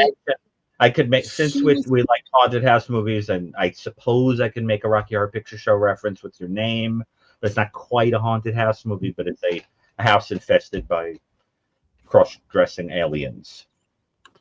Waltons is my favorite. I've been corrected. Sissy What? was not an Urban Cowboy. Thank you, chat. I needed to be brought back to my senses. One thing I did want to do is give a call out to Mary Fair and to Pop. I've long had a secret crush on Pop, but what On can who? I say? Who's she talking about? Mary, who Anybody? is a mod of the channel. Mary's dad. Her Pop. father is sick. Yeah, he's Mary's on Pop. Mary's Pop. Yeah. And you have a crush on Mary? Oh my God. No, Mary- Mary's Pop. Mary's father. Oh, okay. That's cool. Yeah, but Mary made it really clear that he's very content with his wife, so that's why it's a secret crush. Who the heck Oh, is yeah. You know, because all due respect to his wife. Who's Mary's Pop? Mary is the Mary Fairy Fly in the one of the Oh, now I got it. I'm a little slow on the update, Janet. I'm sorry about that. Now I understand. The father of our mod. yes. Yeah. And he's a Yeah. big fan of Lab After Dark. Oh, okay. I got it. And He's Just got an a big overall- tender heart and always a kind word for Josh, very supportive. loves it. Yeah. Is that And, the secret? Is that the secret of being crush material? You got to have kind words for Josh. Yes. That I'm off the list, man. Josh, have I ever had a kind word for you? I've had kind words for you, haven't I? Yeah, but like they're always sort of backhanded. So, but yeah, You ever hear the things you say to me? yes, I do. They're horrible. You You know, know, I don't mind getting slapped around a little bit by my, somebody. my grandma actually gets like upset with me about it. Your grandmother got mad at you? Yeah, she says like you need to be nicer to that young man. Oh, That's what she said. grandma. Huh. I She's said right. it. And I went, huh? Josh, you're a troll. No, Now, I'm a troll. How? I'm just joking. You're horrible to me. I'm horrible to you. No, I've seen it be worse. It's been worse to some people. I mean, Well, it's a sign of affection. is it really? You I mean, tell- I know I'm deeply annoying, but you'd miss me if I was gone. I don't think you're annoying. Oh, now I'm not annoying? Have I ever told you that you were? Have I ever told you that? Employed. It's been in. What's the word? It's been implied. What? Josh, are you the one? I'm trying to remember what show I was on where the person asked me. Well, everybody needs a pain in the side. It lets you know you're alive. Didn't you once tell me that when I told you that dogs love to play with me, that I probably wore a pork chop around my neck? Was that you? Or was that my brother? I can't remember which one you said that. I think it was my brother. I was like, oh, I can't be such a bad person. Dogs always run up to me and love me. And he's like, yeah, you probably wear a pork chop around your neck. I think my brother said that to me. Or it was you. I don't think I said that, but I would have said something funnier than that. What would you have said I wore around my neck to make the dog play with me? I can't think of anything at the moment. It would have been better than that. I would have said, yeah, probably because you smell like pee or something. Anyway, let's move along. Troll boy. He's done with me already, ready to cast me aside. You have a crush on another man, so you got to go. Janet, listen, I hope Pop, if Pop becomes available, that's great. Good for you. Co-run the bookstore. Story of my life, Dr. G. Go for the unattainable, But that's another story. The unobtainable. Okay. It's another story. Well, all right. So I'm going to just lock it in. Next call, we're going to take a trip to Luxembourg and have a language lesson. That we'll put that on the back burner, something to look forward to. Josh, what is she talking about? Are we really talking to somebody from Luxembourg? I don't know. I think she's been huffing helium, but I'm not sure. Janet, are you well? You got to keep up, Dr. G. You got to keep up. So that's what I'm saying. Like he's a very smart man. He's like one of the smartest people I know. But the other day he didn't even know what a trike was. I still don't. I can make a lot of funny. Bring up a lot of funny memories of things that I don't understand that I'm supposed to living in this world. Yeah. You have no idea. Did you ever see me try to make toast? How would I see that? No. I tell you that, look, I will see it when we share a room at CrimeCon. No, you wouldn't, because if I tried to make toast, the whole place would be torched accidentally. It would look like Carrie got up at CrimeCon and burned it to a crisp. I cannot do it. It's ridiculous. I do things like try to stick the fork into it to pull it out while it's plugged in. I have zero doubts about that. Exactly. It's unbearable. I cannot do things like that. But I could have long philosophical and scientific conversations with you, but don't ask me to make the toast. I mean, And my mother always said about me that I was the kid who could tell you what an aglet was on a shoelace, but not tie them. Yeah, I was going to ask you, at what age did you start tying those bad boys? Or did you have Velcro? Velcro. I knew you had Velcro. I hated tying shoelaces. God, I knew you were a And my Velcro. mother used to say, "You know what an aglet is, but you can't tie your freaking shoe." I knew, Janet, I knew he was a Velcro kid. Oh my You know God. that the grave of the guy who invented Velcro has Velcro on it. They literally Velcroed things to his grave. Now that's cool. Did you wear like one of those like leather helmets that the old football players wore with goggles so you didn't get hit on the playground? No, Josh, I was not that close to athletic equipment at any time. Well, I was tortured as a child. They hadn't invented Velcro yet. What did you do for your shoes? Did you wear an iron boot? A Sabaton? A Sabaton? What did you wear? Greaves? I don't understand. Actually, Earth shoes? because I went to Catholic school, we had to wear saddle shoes, which you had to tie. And Yeah, I I know. hated those shoes because they looked like baby shoes. And you needed to have a written excuse to wear any other shoes besides your saddle shoes, which, of course, I had a pair of Mary Janes for my Sunday shoes. Yeah. So I used to hide my shoes.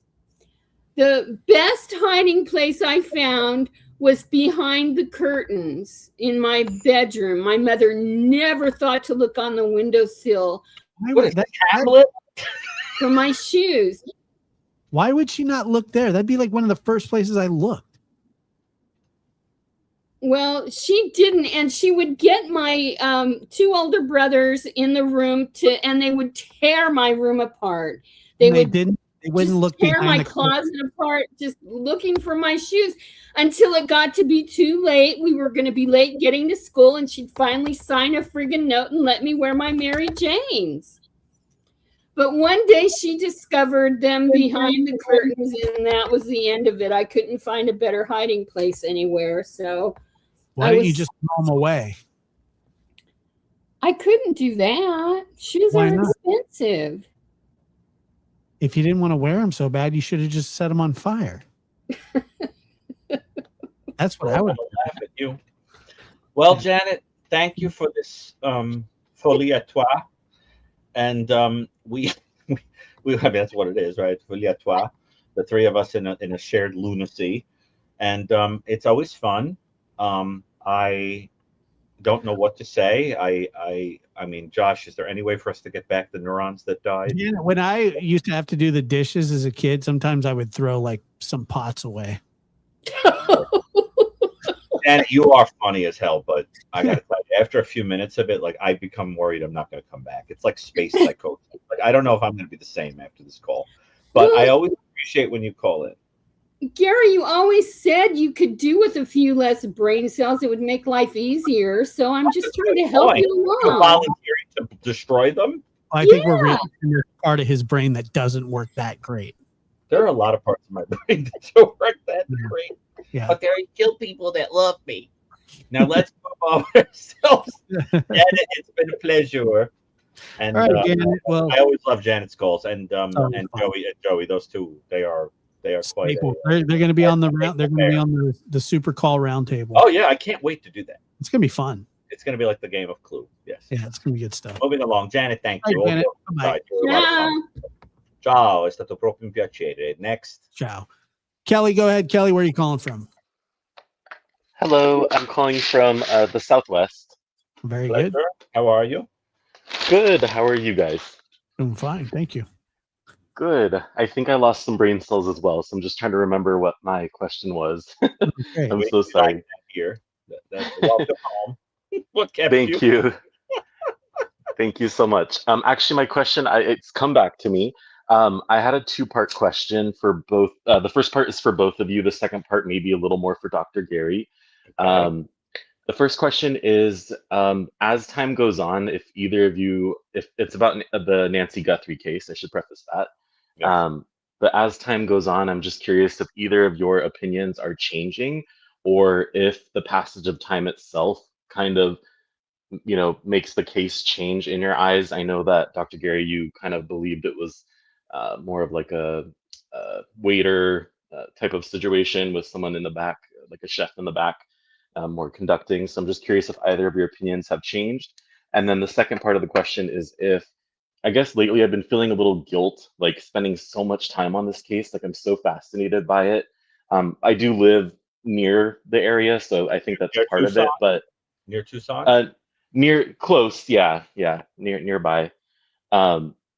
So I guess my question for Dr. Gary is, why do certain cases like the Adelson mob family, the Koberger case, I get why that one fascinates the public, but why do certain cases like kind of spark our curiosity so much and gain so much steam while others don't?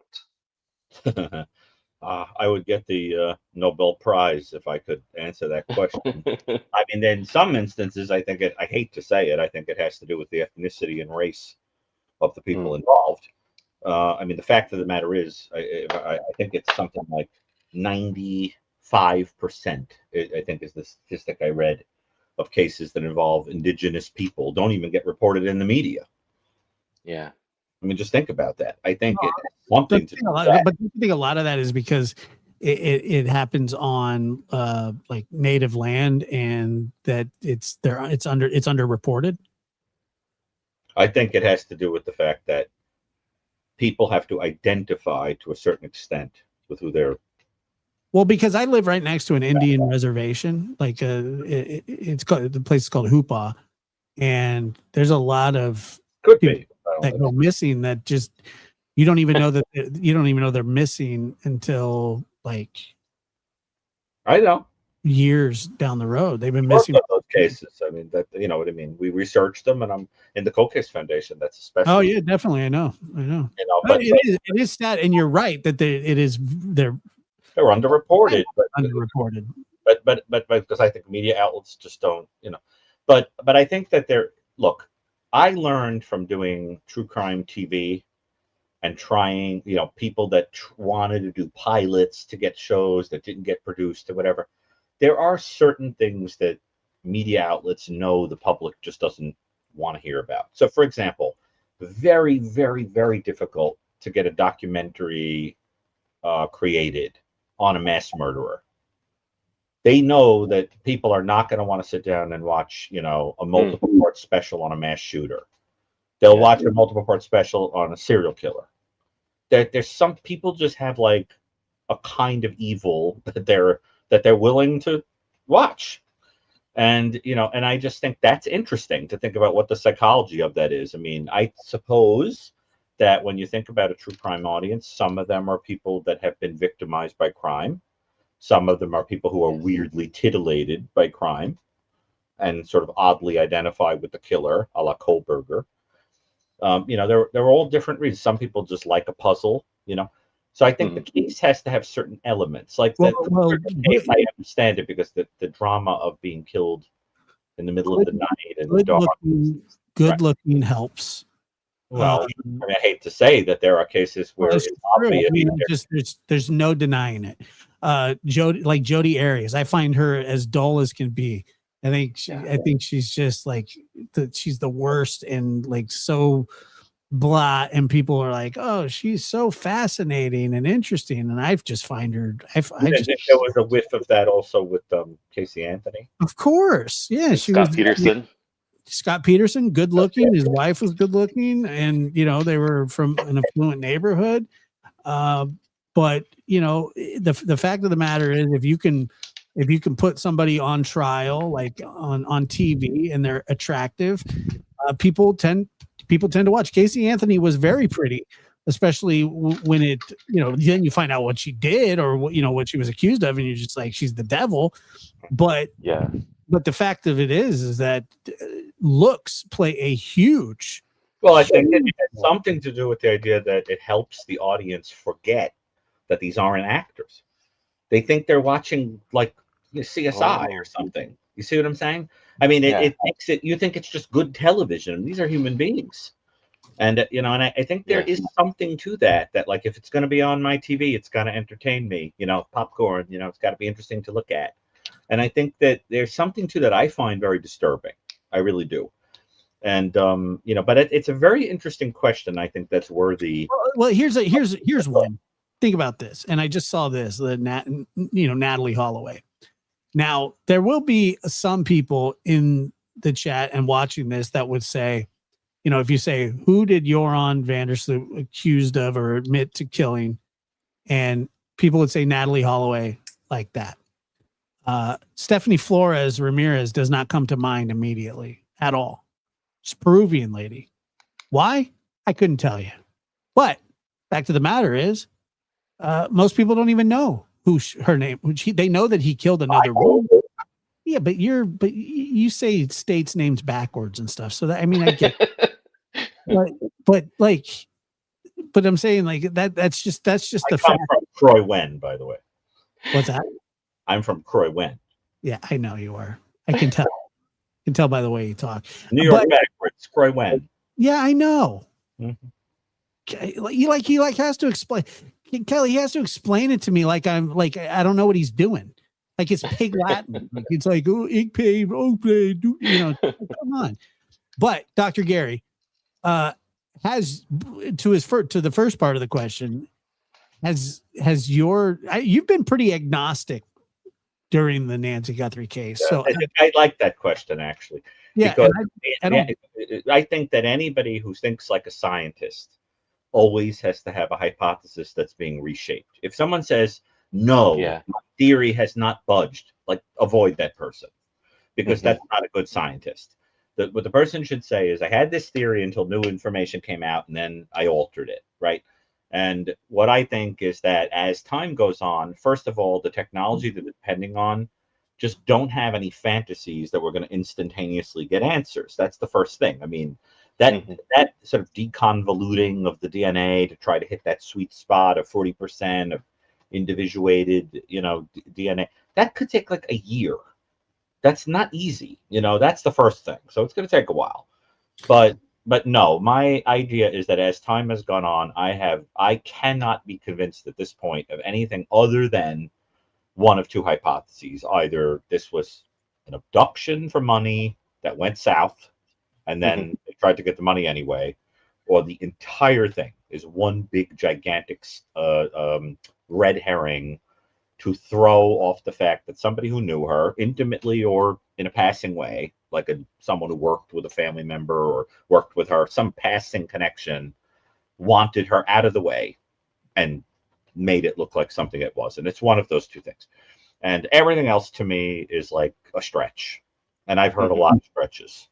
At this point, no, it would hurt. When the case first broke initially, my first thought was that it was a robbery gone wrong. Everybody thought that, right? Yeah. Well, I don't think so, because when I say it, people called me an idiot, but for obvious reasons. Thought that. I thought. But did they think it was a robbery? First, they thought it was a walk away, and then a robbery. I'm not sure, to be honest with you. I know that I thought that. A lot of people said no, and I think as time has gone on, like I don't necessarily think that anymore. But I got to tell you that I don't know what I think. I think that's where it's sort of evolved from. There's just not a lot out there in the ether to really form a really good hypothesis, and anybody that tells you otherwise is probably just, believe me, they have a theory.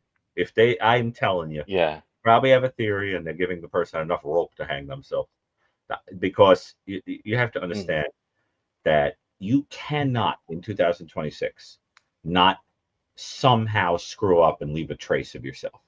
Whether it's the telemetrics in your vehicle, whether it's pinging your phone, whether it's a hair that you leave, whether it's I'm telling you. But the thing is, it's very hard if you don't have remains. It's very hard until you have a clear DNA profile. It's very hard, you know what I mean? Especially when you can't establish the motive. You can't charge. And you have to remember, if you charge prematurely, you create a situation where somebody might wriggle out of it. My sense is they have a theory, but they need the proof. And that's what I think. And, and I'm telling you, it's not going to be so far off from anything we've said. I don't think so. Most of the leading theories at this point, I can even tell you whose theories they are, but I don't really feel like getting into that. But most of them, I have my reasons why I don't agree with them. But these are wonderful people. I don't cast. They could all turn out to be right. And no, I do not say it is my theory that it is family. That is a ridiculous myth. What I say is that it is someone who knew her. I am far vaguer than that, because you have to remember that these people were cleared. What I say is that someone who knew her in an intimate way, or a less intimate way, but they knew her. And I also don't think it was one person. And I think there was one person who was like the brains of the operation, or more. And there was at least one person who was the goon that did it, the chef and the waiter. And I heard Brian Enton say the other day that when somebody asked him his theory on the case, he said, could be a chef and waiter thing. And I was very proud of that. I coined that on for TV. It just came out of my brain one day accidentally, and now everyone says that. I'm very happy to say. But it's I think the answer is my thinking evolves in the sense that likelihoods and probabilities are pushing me more and more and more toward fewer possibilities. And some of the things people have suggested are so rare, you know, that I just can't accept them. Like a wrench attack. Well, that's one thing. I think that's an interesting theory, but I mean, the woman didn't have Bitcoin. I got saddled with that burden for some reason because I did a show about it, but that wasn't even my idea. I don't even think she didn't even have Bitcoin. Oh, Kelly, do you watch the interview room? Yes. Okay. Yes. Well, Chris has a show tomorrow that he's very excited to bring. And so I would suggest that all of you, if you're interested in the Nancy Guthrie case, hit that notification bell to check out the interview room tomorrow, because Chris was he tweeted it out. It was in Pima County for a few days. Oh, wow. Be interesting to see what his thoughts are coming back from there. Do you guys, just real quick, do you guys still think it's more than one person? Because there's a new police channel, like it's made of like 4 former police chiefs and I know FBI. about it. Yeah. And they all, or a few of them were saying, oh, it's definitely just one person. But, no, I don't okay. agree. I'm sorry, but there's simple reasons. For example, what's the thing in Porch Guy's pocket if it isn't a walkie-talkie? And why Exactly. walkie-talkie? To talk to yourself? Yeah, that's what you did as a kid. And if you're carrying a person out alone and putting them in a vehicle, I mean, it's just a 2-man job. With your, Especially if somebody is deceased or with your asleep. Velcro shoes. Oh. You put one walkie-talkie in your front pocket, one in your back pocket. I was laughing so hard on the last call when you guys were talking about the Velcro shoes. Oh God, it's like it makes so much sense. All the dots are connecting. I would have spent all my time in high school getting him out of lockers that people shoved him into if he went to the school I went to. And I would be warning you to be nice to me, because one day I might be working on your prostate. I know, and I would be nice to you. I'm still nice to you, aren't I? No, you're a trope. Not true. Well, thank you guys so much for your time, and it's such a pleasure. And thank you, Dr. Gary, and thank you, Josh. Appreciate you guys. You're so welcome. And you're a nice person. Call in again sometime. Yes, please. Thank you. All right, bye-bye. Kelly's a good new addition. Yeah, I liked it was a good call. And you know, intelligent. Loves your Velcro. It's an intelligent, very intelligent person. Velcro, you wore Velcro shoes. I hated shoelaces. I'm sorry. Didn't you? No. I just thought they were ugly. I still think they're ugly. I hate shoes. I think they're ugly. Do you still wear Velcro shoes? No. All my shoes have shoelaces, but I hate them. All my shoes have shoelaces. They do. Oh my God, it's just a terrible thing. Connie. Hello, guys. It's been a good Connie. laugh tonight. How are you? Well, he thinks it's a good laugh. I think, he's laughing at my footwear. What can I tell you? Nothing wrong with him, So, Connie, tell us about your travels around the world and about your book and about how far one has to go to find some troglodyte like this. Some shoelaces. Oh, my. Well, I wasn't quite prepared for that, but go ahead. And no, I would never wear Crocs in response to the audience. That's a capital crime. That would bring out the Miranda Priestley. Yeah, and Velcro is just a misdemeanor, apparently. No, that's unacceptable. No, Crocs are unacceptable, especially with a sock. What if you just wear them at home? I'm sorry, that's it. Like, you show up on a date, somebody's got Croc on. But like you wear them at home. Unacceptable. Or what about like, to the grocery store? No, you do not wear them. I'm not going to take advice from a kid that wore Velcro shoes. Italian, we would wear a tie to buy milk. You do not wear Croc. That's like an insult. Scraziato. We would never. No, unacceptable. Are you telling me that you wore a tie with Velcro shoes as a kid? No, but I'm trying to say that we're classy. We don't wear. Oh yeah, classy. All We right, sorry, Connie. We are. Go ahead. That's okay. I just had a question. I was kind of blown away the other night that Megyn Kelly was interviewing John Hinckley Jr. Oh yeah, I know. Yeah, Have I you know. seen that interview? I didn't see it, but I heard about it. Anything interesting in it that we should watch for? Well, I was just wondering, like it kind of freaked me out that he's been out for 4 years already, and of course he was, charged, or his thing was he pleaded insanity, and he was in the I know, in the Baltimore. thing for a very long time, and then now he's been out for 4 years, and now he's got a book out called "Who I Really Am." Of course he does.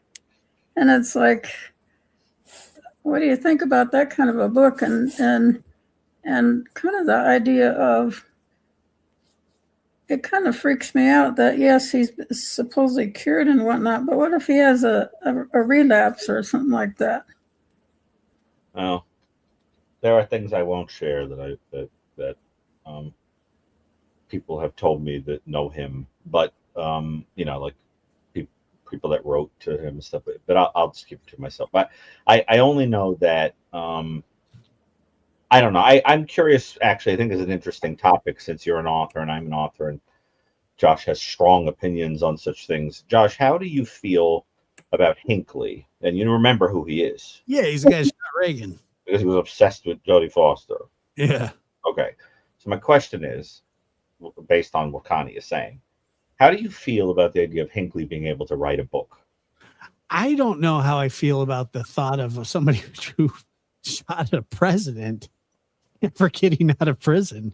I mean, it's wild to me. I mean, yeah, that bothers me too. I remember, and then Megyn Kelly letting him on her show to promote his book it seems like breaks all sort of. I don't think that he was on to promote the book. Well, why else would he go on? I think he's interesting. Did he promote the book, Connie? Interesting to some people. Yeah, they did. I think most of it was he wanted to be able to show people that he's not who he was before and that he's a changed man and so forth. Well, and then the book was part of that. But yeah, it really bothered me because he not only shot the president, but about 2 or 3 other people. Like Tom Brady was, paralyzed for life and everything. And that's right. And so even while she was asking a whole bunch of very specific, detailed questions about his obsession and whatnot. It seemed like the longer he talked, the more troubled he got. And even though he says he's over it and everything, you just wonder.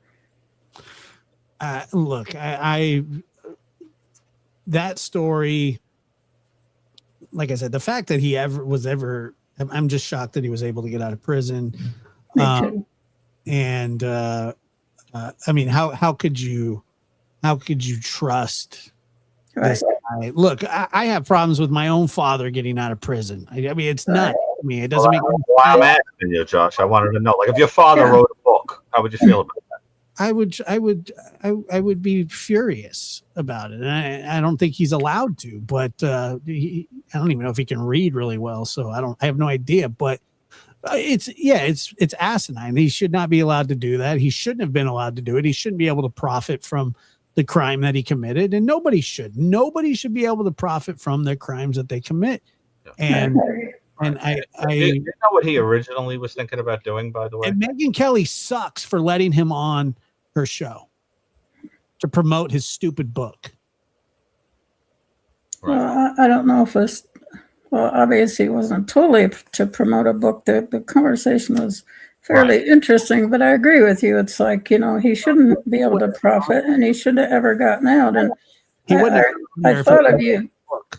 I thought of you, Josh, too. That because they let him out on probation a little bit at a time. Like they started, you can have two days out of the state hospital, and then 3 days, and then whatever, and then pretty soon. But now he's completely and totally cleared. He has no probation. He has nothing.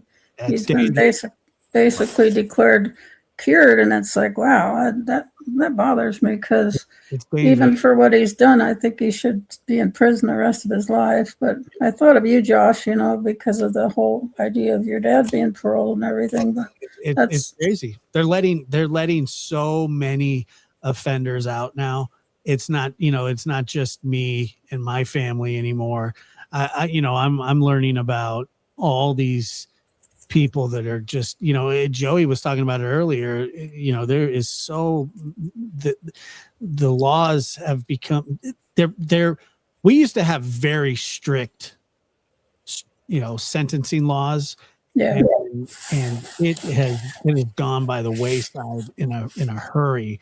Yeah. And it seems like this new administrators that take on these roles, like these parole boards, and for some reason, they're giving all this leniency, and they believe that they know better than the people that are dealing, that have dealt with them. And most of these people that are left up to these decisions have never experienced anything in their lives that would constitute them to be an expert on anything other than just listening to them and getting played by career criminals. That's what they are. And the whole thought of these people coming up for parole over and over and over again, they learn to perfect it over time. So after you come up for parole for 20 years, unless you're Charles Manson, you get better at it. Not where he got worse at it, but most people, they get better because it's like, oh, well, you're supposed to say this and you're supposed to say that. You shouldn't have said this and you should have said that. And they let them perfect. They're not getting better. They're just perfecting their answers. That's what's happening. That's it. Nothing more. Well, nobody's changing. I'm telling you. It's very interesting. The Hinckley case is really I'm surprised I didn't cover it in the movie. I think it's because it's very difficult to categorize. But it's really difficult to categorize. But you have to understand that before he targeted Reagan, in his effort to commit an act that would impress Jodie Foster, first he thought about hijacking an airplane, and then he was going to kill himself in front of her to impress himself upon her. Then he got the idea that he was going to kill Jimmy Carter. They arrested him, if I'm not mistaken. I got to look it up, but I think they arrested him, or he got sort of caught planning that. And then he goes and decides he's going to target Reagan. So it was this whole sort of, and you have to understand, she was 19 at the time. I think she was born in, would you believe I know this? November 19th, 1962. November 19th, 1960. Isn't that Jodie Foster's birthday? Could you look it up? Yeah. November 19th, 1962. Am I right? Which would make her 19th because the shooting was on March 30th, 1981. November 19th, 1962. Woo! She was 19. See? And wasn't the shooting on March 30th, 1981? It was 1981. I don't remember the month or the day. It was at that Episcopal church. Well, the point is that she was only 19 years old. If I remember correctly, I heard somewhere, I think Jodie Foster was giving an interview. I don't know where I heard it. But apparently when she was at college, she was getting loads of letters from him, I think, like slipped under the door, like letters from him. He was deeply obsessed with her. And like a lot of stalkers, he had that depressed, kind of narcissistic, kind of psychotic mixture going on, that obsessional mixture. And, I think like a lot of those guys, that are assassin types, some of them have this idea that they just want to achieve being impressive by killing a famous person. And you combine that with the stalker thing, and you wind up with this interesting character that is, on the one hand, like kind of like an assassin figure, like when Cunanan killed Versace because he just wanted to kill a famous person, right? That was who he could get to. Combined with somebody doing it because they have this kind of, I guess, psychotic idea that, I don't know if it was considered psychotic, but this fixation on this child. I think he was treated for depression, if I'm not mistaken, according to the literature I've read. But this fixation on her, which I'm interested to know if it went away. You know what I mean? If it went away. But there was only 7 years age difference between them. And he had this idea that, I think he even talked to her on the phone.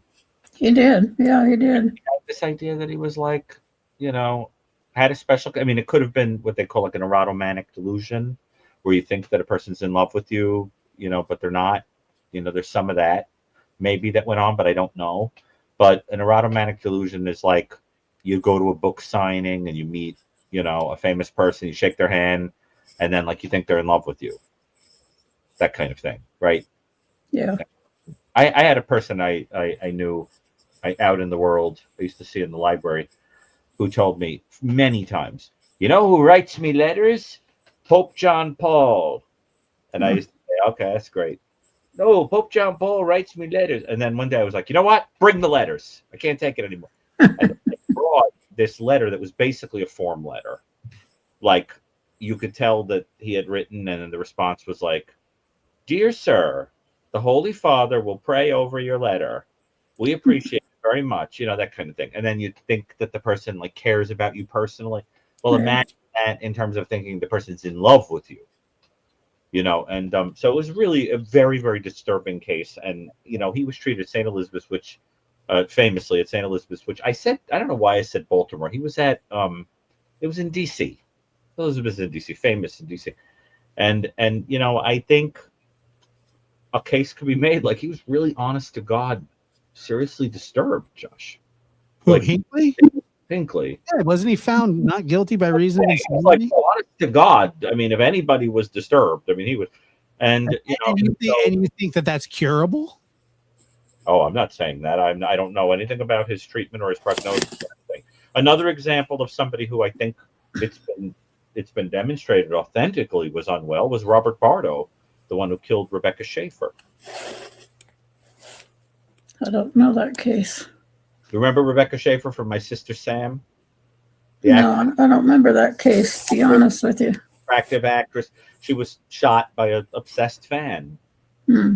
I have from him, if you speak to him in prison, because when we were doing the New Evil, I got from him a couple of drawings, and it's interesting because they're all predatory movie characters, like Nosferatu, Freddy Krueger, that kind of thing. He's interested in predatory male movie figures, and he draws them.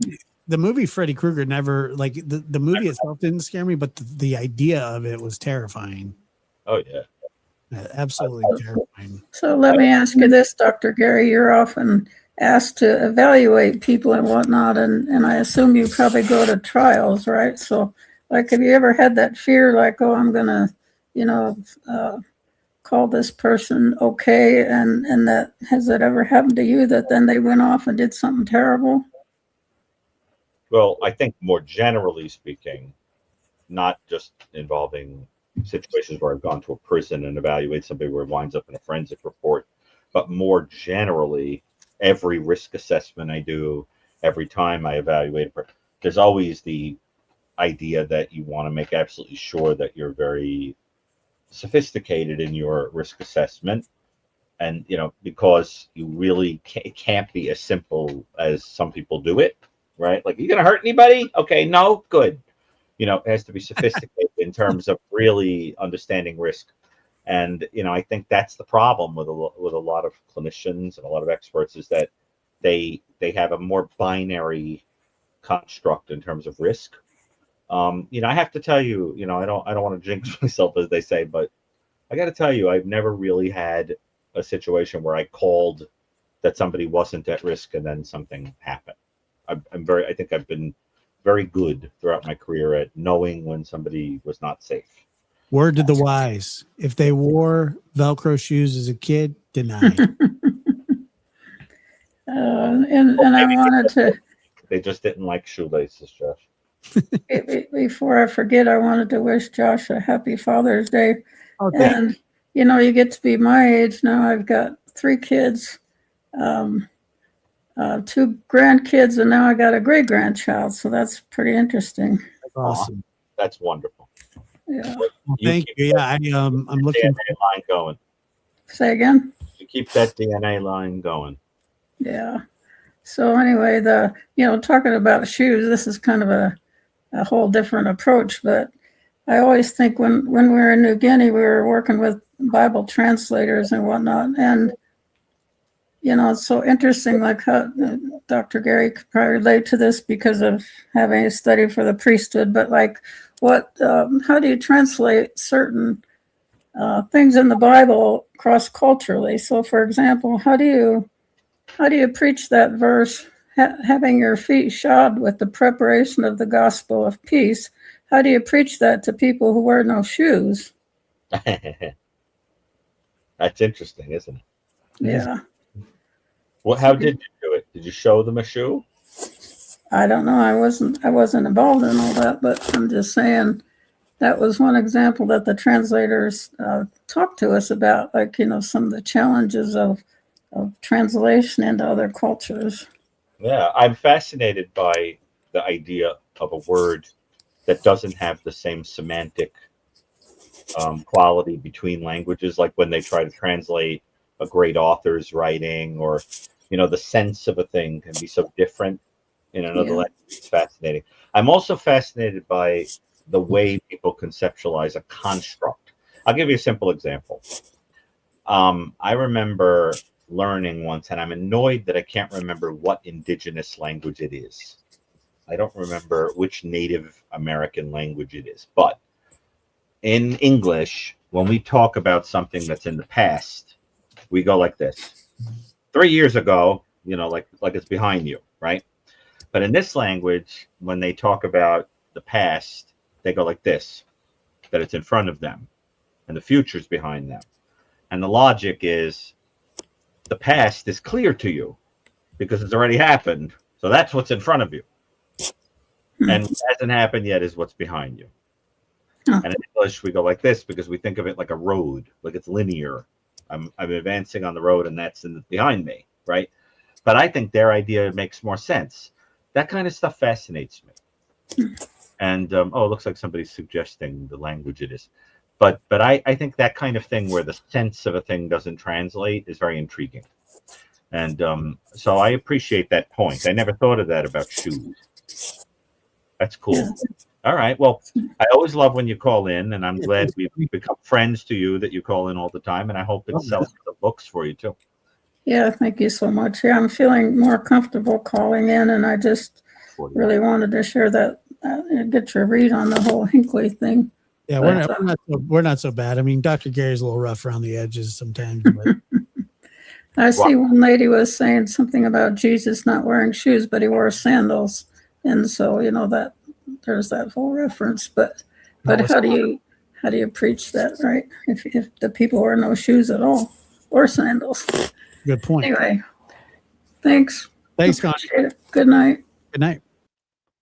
All right, Adriana is up next. Oh, Adriana. Hello, guys. How are you doing? How are you? I'm doing well.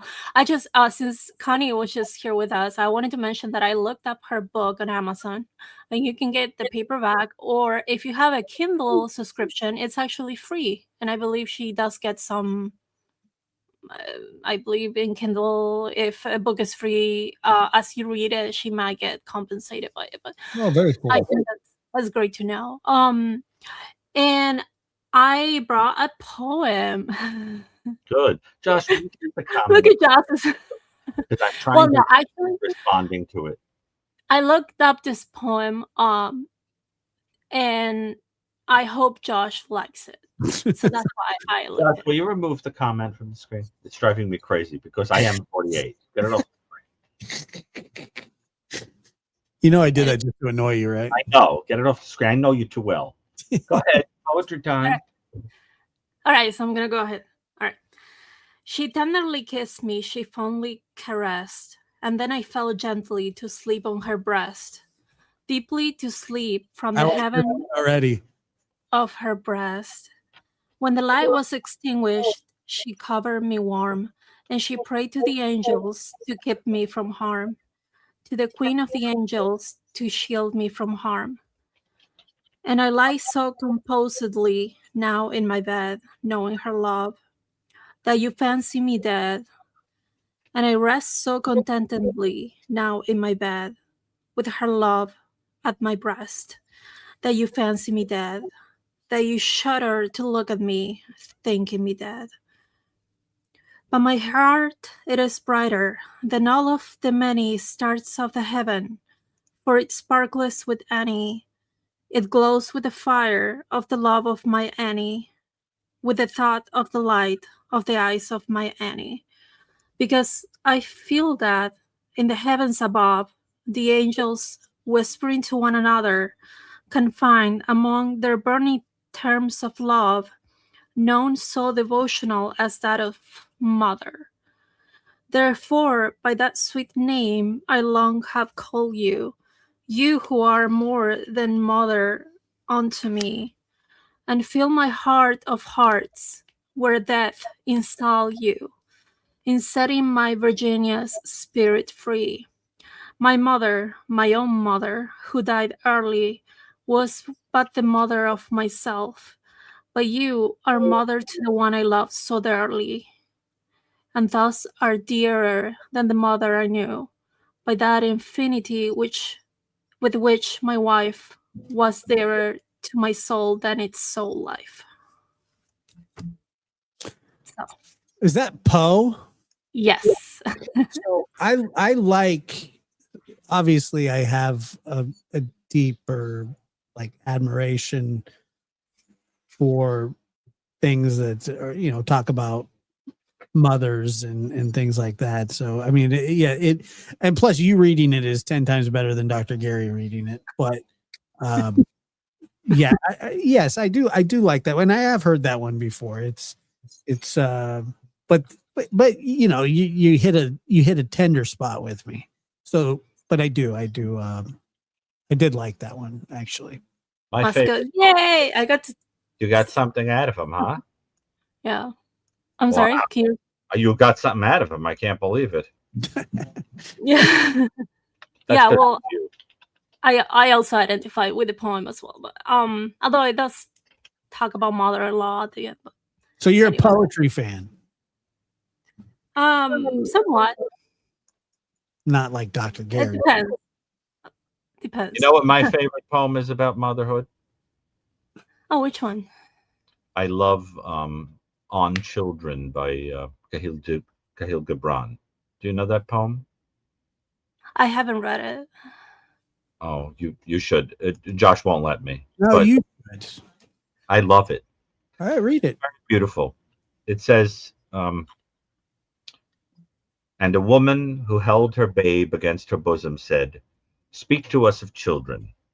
And he said, "Your children are not your children. They are the sons and daughters of life's longing for itself. They come through you, but not from you.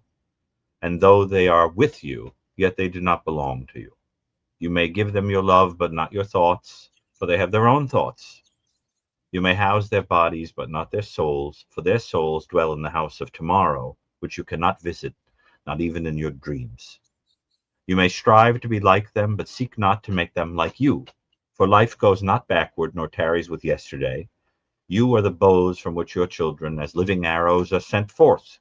The archer sees the mark upon the path of the infinite, and he bends you with his might, that his arrows may go swift and far. Let your bending in the archer's hand be for gladness, for even as he loves the arrow that flies, so he loves also the bow that is stable. I love that poem. I gave that to my mother and my grandmother once for Mother's Day, which they loved. But it's such a beautiful poem. Isn't that beautiful? It's the idea being that you have to learn to mother without being so over-identified that you can't let go. It's beautiful. Yeah, absolutely. Thank you for Now sharing. you have to say you like it, or Josh won't say he likes it. So do you like it? I like Yeah, it. yeah. You did? Yeah, I did. I will have to read it again. It is a beautiful poem, and I love that line about not even in your dreams, you know. That because the idea is no matter how hard you try, there is going to be a day that you're probably going to pass away before that. And you have to accept that reality that if things go the way they're supposed to go, one day they're going to have to be okay without you. It's a very, very hard poem to really process. But all of his poems are like that. They're like mystical almost, like But I would strongly recommend, if you haven't read his stuff, to give him a read. He's got a lot of great stuff in the Prophet. Yeah. So I'm glad you liked that one. Yeah, Wow. it was nice. Some poetry, like I said, I'm just not a huge poetry guy, but some of it. Thank you, Adriano, for putting the Poe in poetry. And I appreciate it very much. And I'm a Poe fanatic, so of course I love that. I knew it as soon as you started to recite it, as soon as it came out of your mouth. Although, I think there are different variations on that poem, the Annie poem. And yeah, this one is Dorset. Is it published? And I also, if you like that poem, it makes me think that you would probably like Emily Dickinson. And I do think you should read some Dickinson, if you haven't already. So for Rosie Girl, the name on the author, so the one I read was Edgar Allan Poe, and then Dr. Gary read a different author. Good brain. His name was Good brain. Oh, they Holly was able to link on the children. Anyway, so down to my question. So I have a question for Dr. Gary regarding Lizzie Borden case. She did it. Next question. Well, I mean, so I've heard you say you're careful not to give too much attention or notoriety to serial killers. Well, in this case, no, she wasn't a serial killer. She was a double murderess. Right, no, right. He only wrote a whole book about it. Yeah, but still, as you're discussing her, you are giving some, you're not following that boundary. Does that make sense? What do you mean? You are. You mean 'cause I'm giving her attention? Right. No, but I'm only talking about her in order to explain that she got away with murder, as far as I'm concerned. Yeah. But is it like, I don't know, what really drives you to talk about her? Like, why am I so fascinated by her? Because I'm fascinated by the question of how she got away with it. That's the point. She interests me in the same way that behavioral science wants to talk to Rex Heuermann to understand how he got away with it. Got it. Right. So I'm interested in how, because I know there is not even the slightest question in my mind that she did it, and we could sit here and I could give you a very long explanation of how I know that, which will all be in the book that I'm doing, but that I'm working on with Chris McDonough and a whole bunch of people.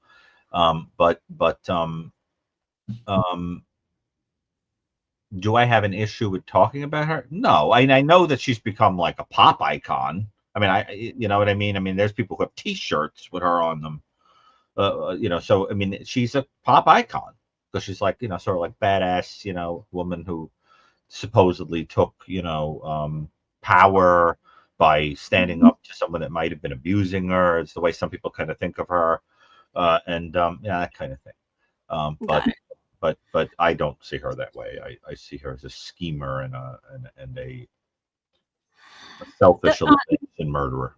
The other question was do you think that she first intended to kill them with prussic acid? Oh, that's because she went to try to buy it at the drugstore, but to clean a seal cape that had a stain on it. That was the story. Okay, but I think she was thinking for a little while about ways to do it. Yes, but I feel there's a contrast because poison is more detached, delayed, low contact method, and then she ended up using the hatchet because she was too enraged. She overdid it. She overdid it. I mean, if you look at how she did it, and believe me, she did it. She straddled the stepmother, and I mean, she basically like hatcheted her face in one time, and then like just mutilated the back of her head. And was straddling her. I mean, you have to picture this. Like, this woman is like on the carpet with her head down to the carpet and her feet down, kind of bent over. And Lizzie is over her, hatcheting her. And it takes a lot of upper body strength to yield this hatchet-like instrument, and just mutilates the back of the woman's head, and then, that does it to the father, and then obviously stages this ridiculous scene where he's leaning on his rolled up coat, with his boots still on, resting on the couch, and the blood spatter doesn't match, the way that. So, I mean, it's very clear that she overdid it, And, of course, that poem is totally wrong. Lizzie Borden took an axe, gave her mother 40 whacks. So every line of it is incorrect, right? Because, first of all, it should say Lizzie Borden is suspected, right, of having killed. And then it should say took a hatchet-like instrument and gave her father, with the accurate number of attacks, and then her stepmother. As a matter of fact, there was nothing that would have bothered her more than the poem calling her mother. It should say stepmother, right? Everything about it is wrong. And by the way, that poem, that famous poem, which was used to skip rope, is meant to be sung to the song Tararabumbier, which is the tune that most people know as the Howdy Doody theme song. Ba-dum, bum, bum, ba-dum, bum, bum, bum, bum, ba-dum. And that's how it's supposed to be sung. So it's supposed to go, Lizzie Borden took an axe, gave her mother 40 whacks. When she saw what she had done, gave her mother 41. It was meant to be sung to that theme song. And people don't realize that. And it had a second verse. Are there a lot of people that think that she didn't do it? There are people who think Kohlberger didn't do it, but she did it. Look, let me just give you one simple example of why it's absurd to think anything else, okay? There was a great amount of time between those two killings, okay? And no one was in the house but Lizzie.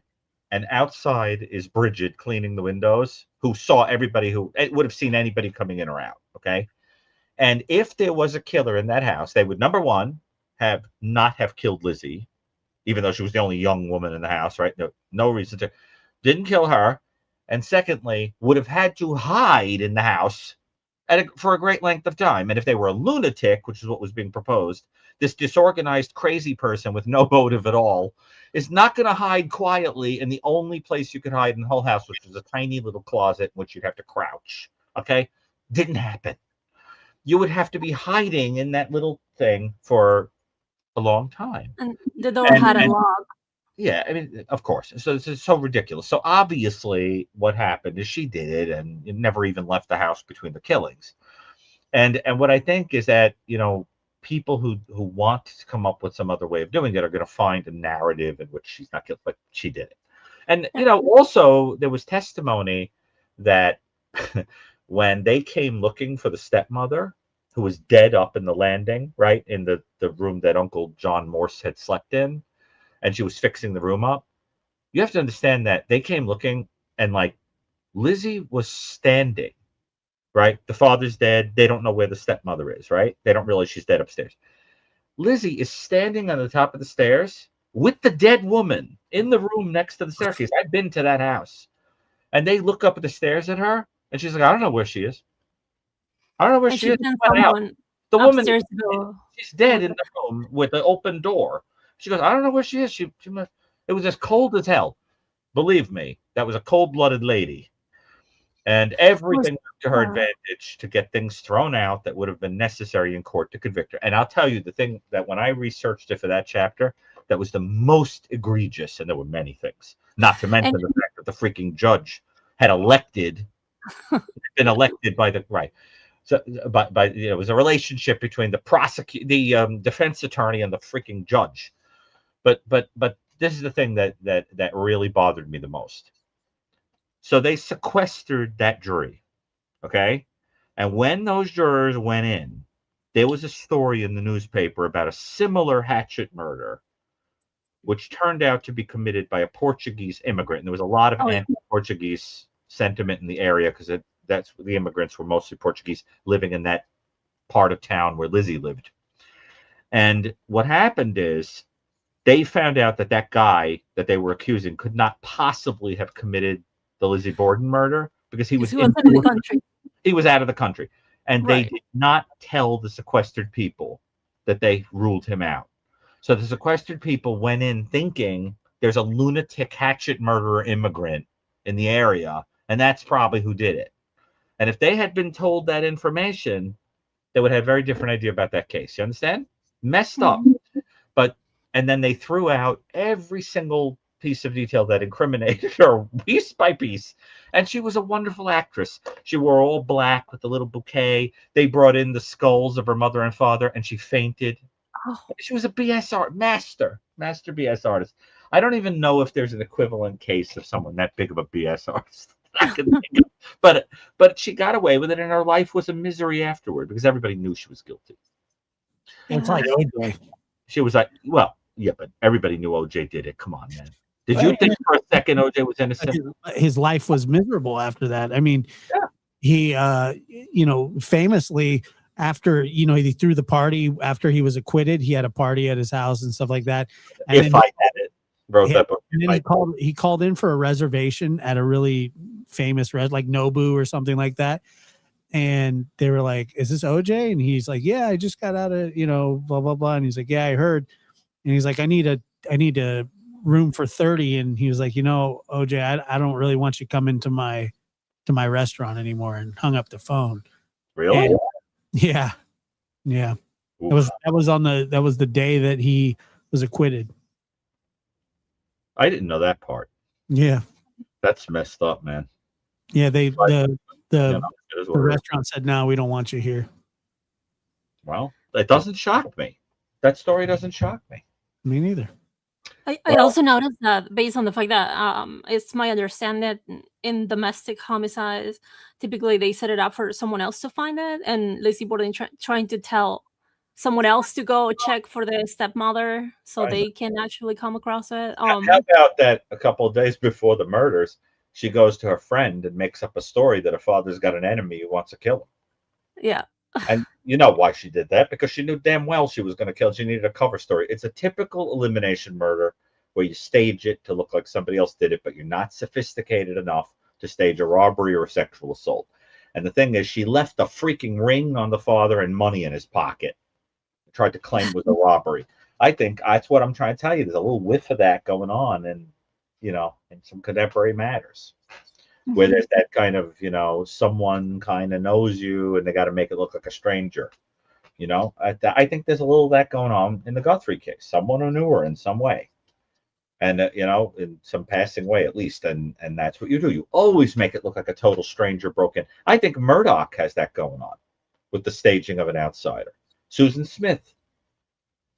It's that kind of case. So anyway, it's a very interesting call. You always have interesting calls. By the way, are you pursuing a career in forensics? Not forensic, but behavioral science.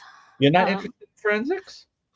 You seem it. As a hobby, yes. I think it's pretty cool. What's keeping you from pursuing it?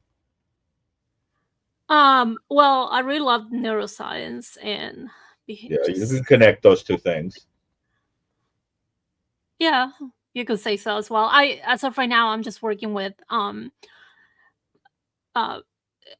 populations that have developmental disabilities and other genetic. May I make a recommendation for you?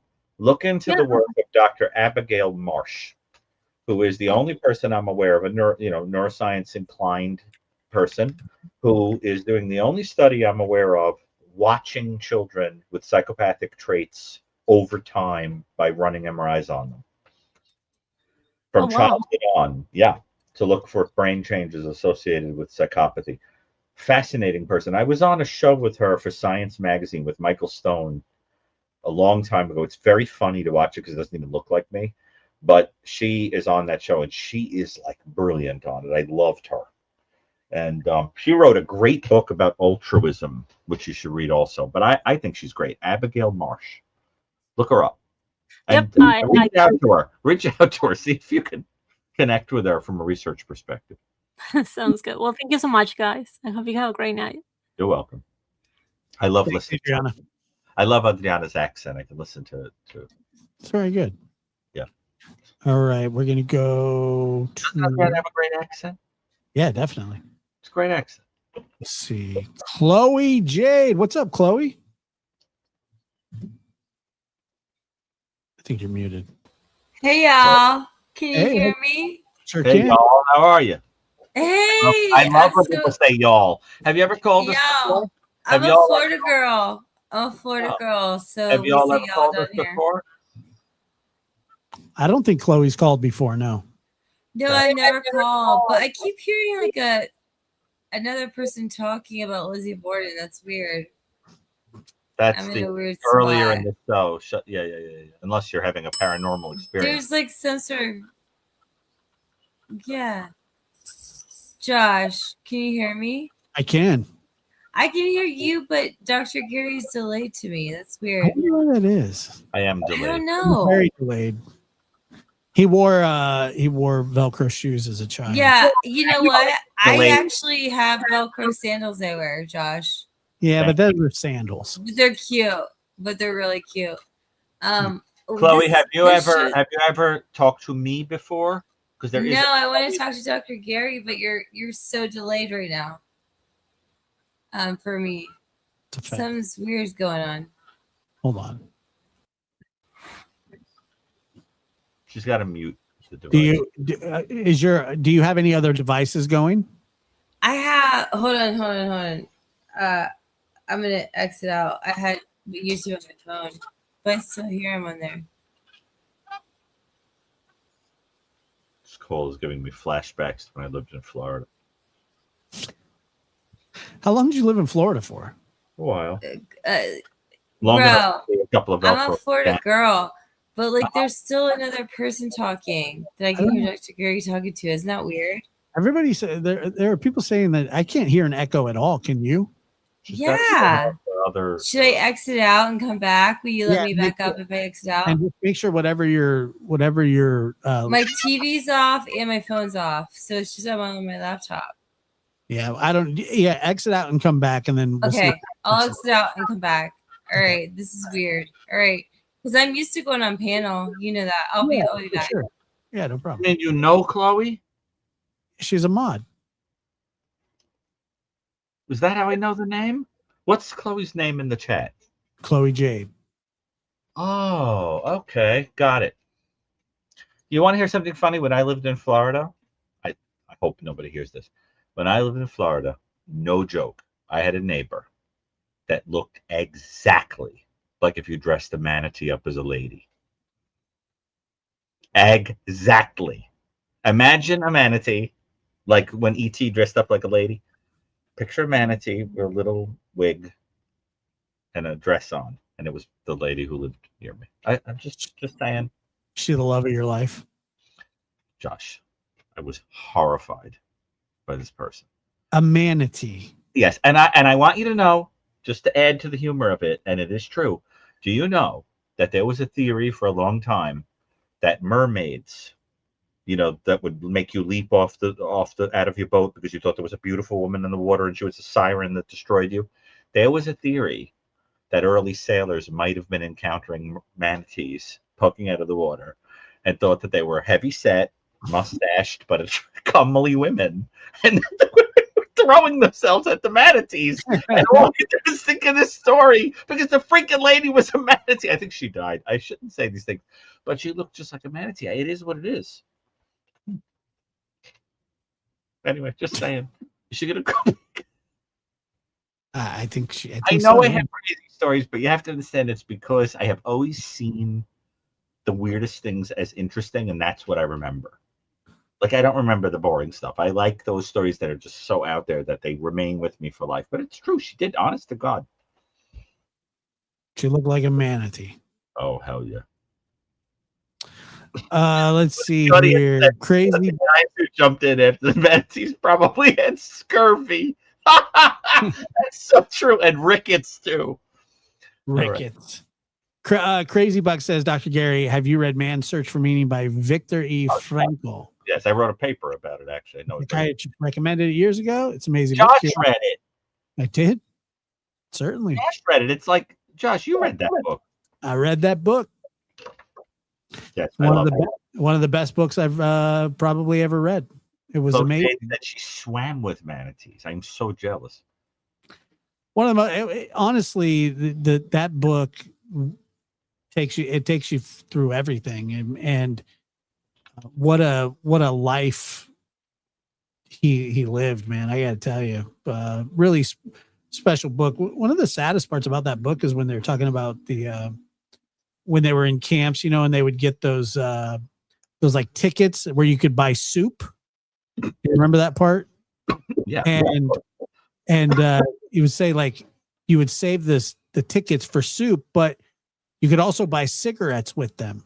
Right. And the people that had you could tell the people that had given up on life were the ones that were smoking cigarettes with their tickets, because everybody, you know, the people that were trying to survive were eating the soup because they needed, you know, the energy. But when they would walk by people that were smoking the cigarettes, they knew that they had lost the will to live, and that typically when you lose the will to live, you very rarely get it back. I remember that. That really stuck out to me. That was very sad. Many things in that book that I have to say though that of all the Holocaust books I've ever read, the one that I never forgot was This Way for the Gas, Ladies and Gentlemen. That is the most disturbing of all of them, and the author killed himself after he wrote it. He was forced to be one of the people who sorted out the trains at Auschwitz, and it's his testimony of, you know, things like we know from him things that are just deeply disturbing, like how did they handle a child who couldn't work, who had a prosthetic limb? The answer was they threw them alive on top of the pile of corpses going to the crematorium because they were useless in the eyes of the guards. You know, how did they handle a very heavy set person who suffocated to death in the train? You know, you learn this stuff, you know, and it's disturbing, but it's a important testimony. Sure. I really, really recommend that to anybody who truly wants to understand the horrors of the Holocaust. There are a few of them, but that one's up there.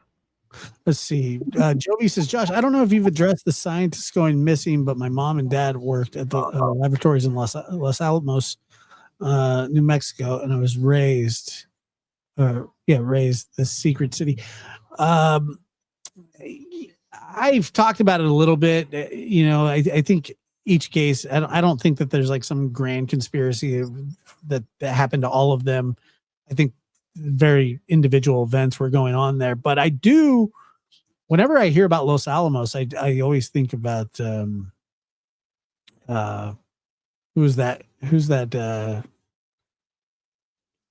the scientist that worked at Area 51. I don't know why that name went out of my head, but I know who you're talking about. Yeah, he worked at Los Alamos as well.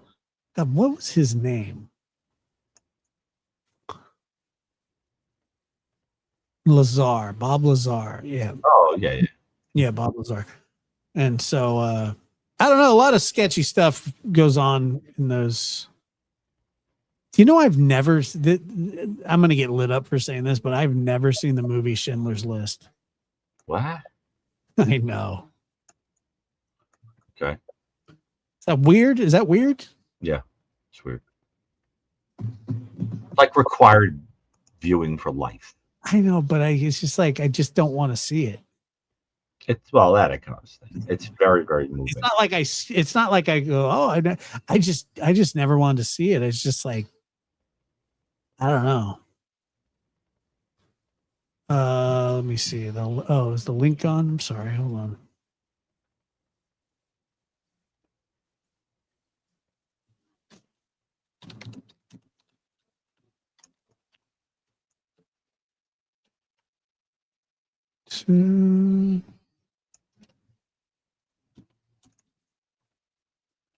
Yeah, I don't know. I've seen like bits and pieces of it. It's pretty potent. I actually covered the theme to Schindler's List on my piano page. Oh, really? Yeah, I did. Oh, well, while you're at it, tell them about your raffle while we're waiting. Didn't we already talk about? You mean in case somebody hasn't been here? Yeah, we have a bigger crowd now. All right. In order to transition the piano page to a more official page where and by the way, I got the email while I was sitting here that I now meet all the criteria to monetize, to turn it into an official page. People helped a lot by watching because I was missing the viewing hours. I had everything else.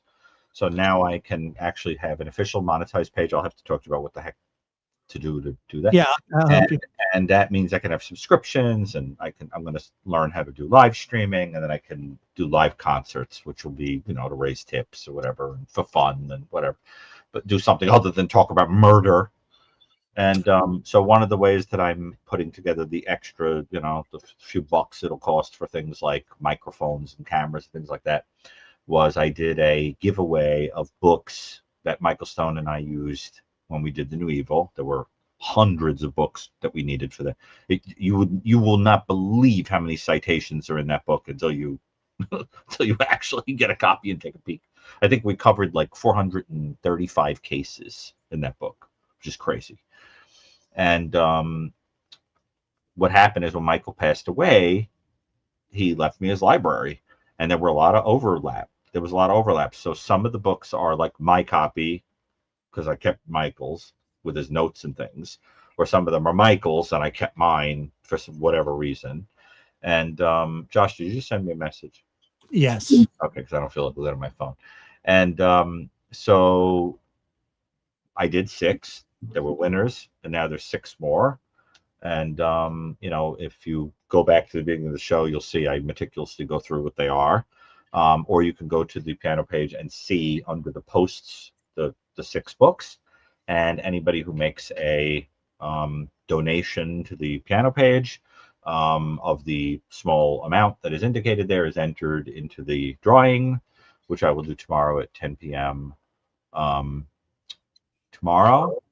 No, now it's today in New York. Tomorrow where you guys are, because today it's now the 21st here.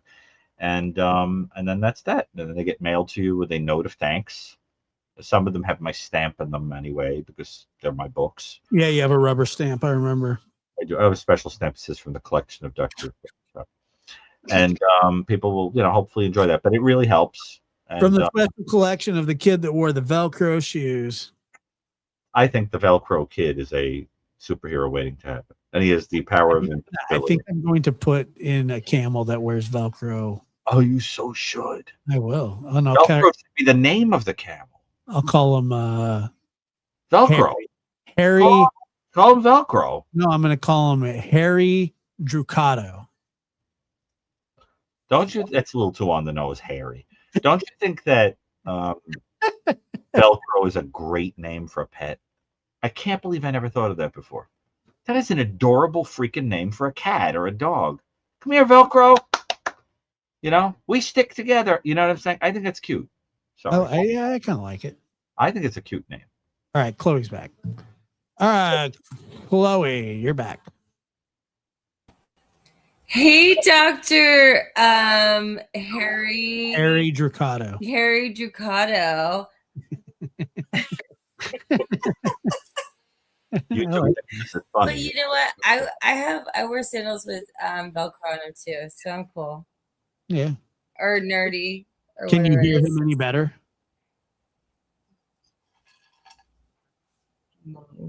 Are you there?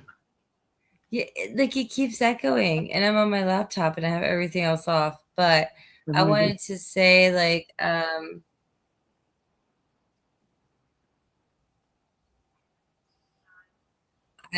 love you guys. Dr. Gary, you're awesome. Josh, you're awesome. I guess I can't do this like very well because it's an echo. It's my problem. Ask Sorry. Chloe to just ask her question and then we'll answer it offline. Yeah. You're just calling to say that you love us? No, I really wanted to actually talk about a case, but it just is echoing. Okay. Well, how about we can try it next time, because if it's echoing, it's not, for some reason it's not getting any better. I don't know why. Sounds wrong. All But right, just ask her to ask her question. well, she wanted to discuss a case, but she can't.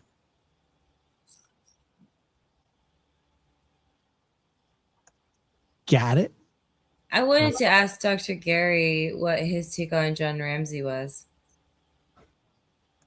Oh, on John Ramsey? I'm not going to comment on John Ramsey because you have to understand that the Cold Case Foundation, of which I'm a member, is working on John Ramsey's case.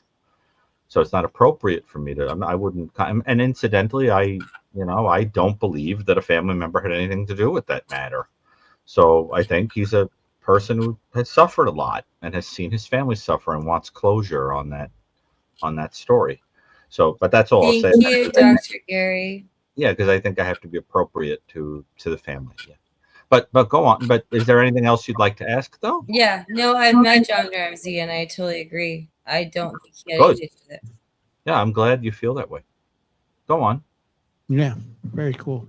All right. Well, since you're echoing, but Yeah, I call need back. to go. I'm sorry. Thank I'll you. come back when it's not echoing. Bye, Okay. guys. Thank you, Chloe. Bye. Let's see. We're gonna try Pam. Pam, are you there, Pamela? Yes, I'm here. Yes, I'm here. Okay, I think it's working. I'm We have here. another Hello. Pamela. Same Pamela. Oh. Hello, okay. Pamela. Hello, Pamela. Can you hear me? I can. Hello. We got you. Can you hear me? Oh dear Lord. I hate when this happens. I always feel so bad.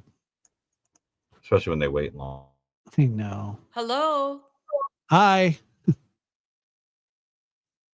I hate it. I hate it. Cassie, go ahead. Hey, Hi, Cassie. How are you? Hey. Good. How are you? Doing fine. Thank you. Good. I'm calling back. A little lighter this time. Hey, no worries. I just had a few different things. One thing I wanted to say, Dr. Gary, I think the languages you're thinking of are, well, there's Chinese, Indonesian, and Thai that all speak with that forward. They don't really have a past tense in those languages. But I remember distinctly that the person who explained that to me was someone who spoke a Native American language.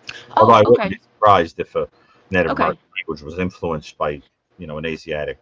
Okay. Yeah. Okay. I missed that part that you were talking about. Native But I American think that it may be true of some other, right? Yeah, there's some other ones.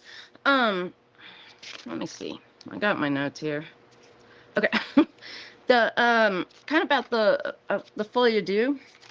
Have you heard the case of Ursula and Sabina Erickson? Yeah. What about it? I was just it's a fascinating case to me. They were identical twins. The identical twins. Josh, And you should bring it up. The audience would really enjoy that. What was it? What was the case? It's Ursula and Sabina Erickson. Got it. And one of them wound up committing murder. Like they were both, well, it was a case of folie à deux, and it was just there's a movie about it called Madness on the Highway, and it's really fascinating. But they were Swedish. They were identical twins, and then they went to Ireland, I think, for some whatever reason, and then they kind of lost their minds, it seems, and ran out into traffic and were, hit by cars, and it was a very interesting. It was just a very fascinating case. I'm gonna put this up on the screen, so I wanted to turn your camera off. Okay. Okay. I didn't want you to be caught. I thought I did something. No, you're on my good. end. Okay. Fine. Let me see. Okay, so Ursula Erickson and Sabina, Swedish twin sisters who came national attention in the United Kingdom in May 2008. They had been in Ireland before traveling to the UK, boarding a coach for London and Liverpool. After exiting the bus at Kiel service station on the M6 motorway, their odd behavior caused the driver to not allow them back on board. The two were later seen on the central reservation of the M6 motorway, and Highways Agency traffic officers arrived to assist the women. They ran across the busy motorway as captured by small television crew. Ursula managed to dodge traffic, but Serena was knocked over. Shortly after police arrived, the women again dashed onto the motorway and were struck by oncoming vehicles. Ursula suffered serious injuries, and when Sabrina regained consciousness, she refused medical aid and attacked the police officer, at which point she was arrested and sedated. Despite these incidents, there was no evidence that drugs or alcohol were involved in the incidents, M6 or the killings. Wait a minute. Appearing calm, though, behaving unusually, Sabina was processed by the police in stroke on tent and was later released from full custody. Shortly afterwards, she was taken in by Glenn Hollenshed of Fenton, Staffordshire, whom she suddenly stabbed to death the next day. Sabrina was pursued, running from the scene, arrested in the hospital, and jumping from a bridge onto a busy trunk road. Good Lord. I don't know if I've ever heard of this case. Like I said, there's a movie. It's you can watch it for free on YouTube. It's called really? Madness on the Highway. Yeah, it's interesting. Wow. It's interesting. Yeah, so I think Sabina went.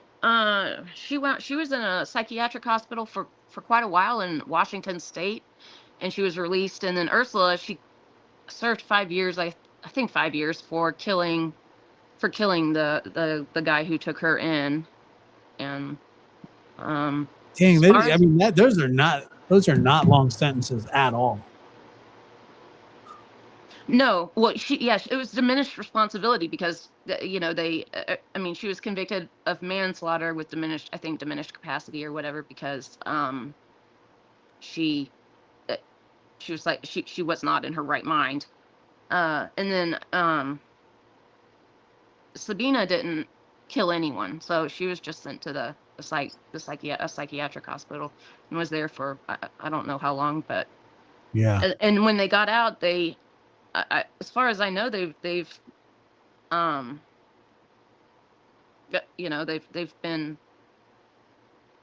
okay. It hadn't happened again. What do you know about that case, Dr. Gary? Pretty much everything that was just said. I mean, that's the extent of my knowledge of it, is just the facts that were out there. I don't have any inside knowledge of it at all. But I do think I need to watch that YouTube program because I didn't see it. If you think it gives details or it's interesting, and there was actually they were filming kind of like a cops type show at the time, so they just happened to capture the whole thing on camera. Good Lord! So you have to check it out. Yeah, it's really interesting. Yeah, no, that's what's do you know the name of the movie? Yeah, it's called Madness on the Highway. Okay, I'm gonna mark it down because I want to check it out. Madness on the Highway. Cool. Thank you for that suggestion. Anything else? A little bit more nerdy stuff. Cool. When I kind of get fixated on things, so I've been reading a lot since the last show back into the microbiome, the gut microbiome and stuff like that. And I was just wondering, Dr. Gary, if you were familiar with the concept of the gut brain axis. Oh yeah, There's a whole the secondary series of hypotheses about Yeah. brain conditions that may have. I mean, Right. just like And Hippocrates famously predicted, all health begins in the gut. Right.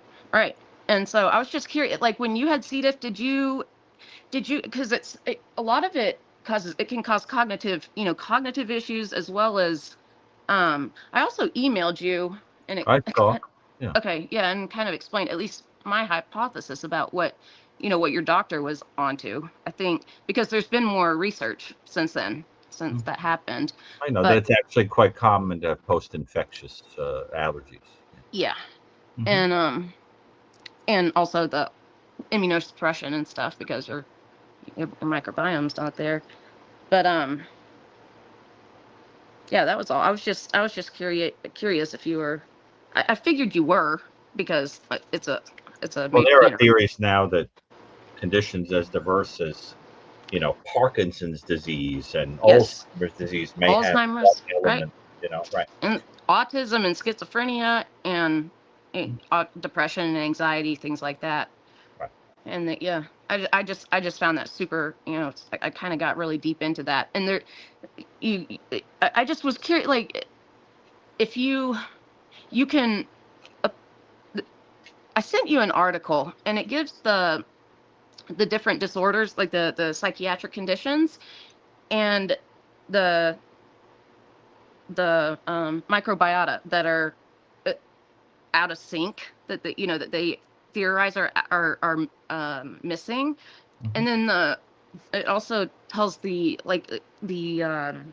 strains of probiotics, and they're also called psychobiotics, specifically for the for psychiatric conditions, but yeah, I was just curious if you were familiar, and if you thought, I was just, there seems to be more and more evidence out there that probiotics and the psychobiotics and things like that, and the different conditions, apparently different strains help, or different strain, cultures. Yeah, that I don't bacteria. understand at all. I mean, I have to take a look at it, but I think it's interesting stuff. I mean, this whole notion that we don't pay enough attention to the gut in terms of brain health is really interesting. And I'm glad you're drawing attention to it, because I think it is really fascinating stuff. So something that I've heard a lot. Like 90% of of serotonin is synthesized in your gut. And that makes sense too. I mean, they call it your second brain because there's actually neurons there that connect directly, and then you have the vagal nerve. I think that's the main hypothesis, or that's part of the hypothesis, is that it goes through the vagal nerve. Right. In fact, if I remember correctly, and I think it was with Parkinson's disease, there was a study that showed that they couldn't find a case of a person who had a severed vagus nerve, who had Parkinson's disease. So the hypothesis was that perhaps there's some microorganism that travels into the brain, right, through the nerve. Right. And when you have an unhealthy gut, you have an unhealthy gut, the lining is very thin, and it tends to, it doesn't protect you, it leaks, and it allows it to get out into the body and cause neuroinflammation and all sorts of other things. But well, I've also Dr. Gary in Kathy, I was reading just the other day about how cardiovascular health directly affects brain, memory, and it kind of holds off a lot of those, those neurological diseases, or at least it's like a big contributor to it. But it also has tied in like gut health and oral health. Yeah, just an incredible amount,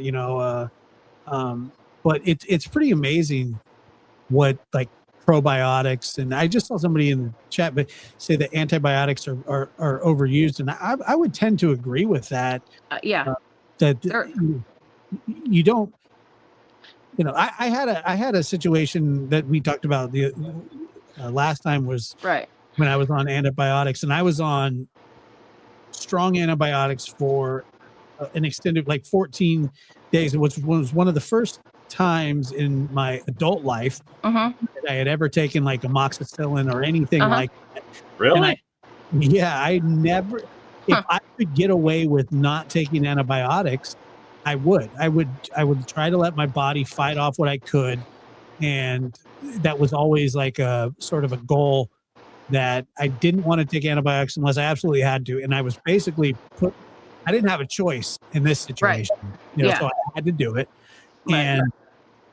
But most of the time I really do try not to do it, because I know that it messes with your stomach and your gut health and the bacteria it does in your stomach and things like that. And so I've always been, leery of it. But like I said, in this situation, it was. Well, sometimes you have to. It's like, it can save your life. It was, yeah. The So- infection was heading up my leg, and it was going to get into my stomach. Yeah. Did you? Was it like cellulitis or? No, was it- I got bit by a spider. Did you? Was it a brown recluse? I believe so.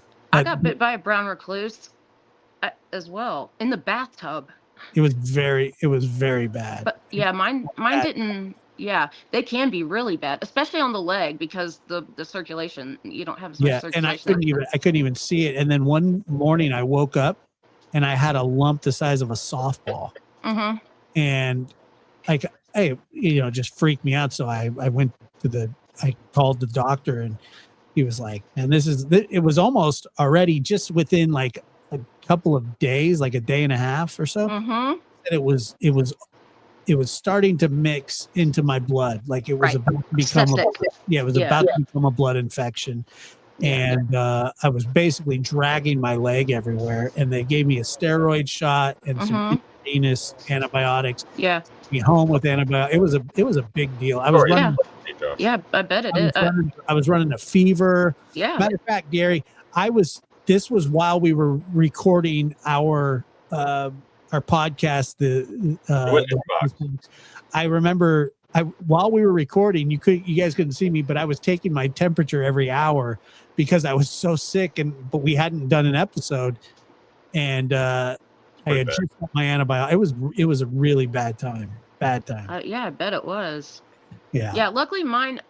They say most brown recluse bites are dry. They don't actually release any venom, and I was lucky. But somehow I wound up with one in the bathtub, and it bit me on the back.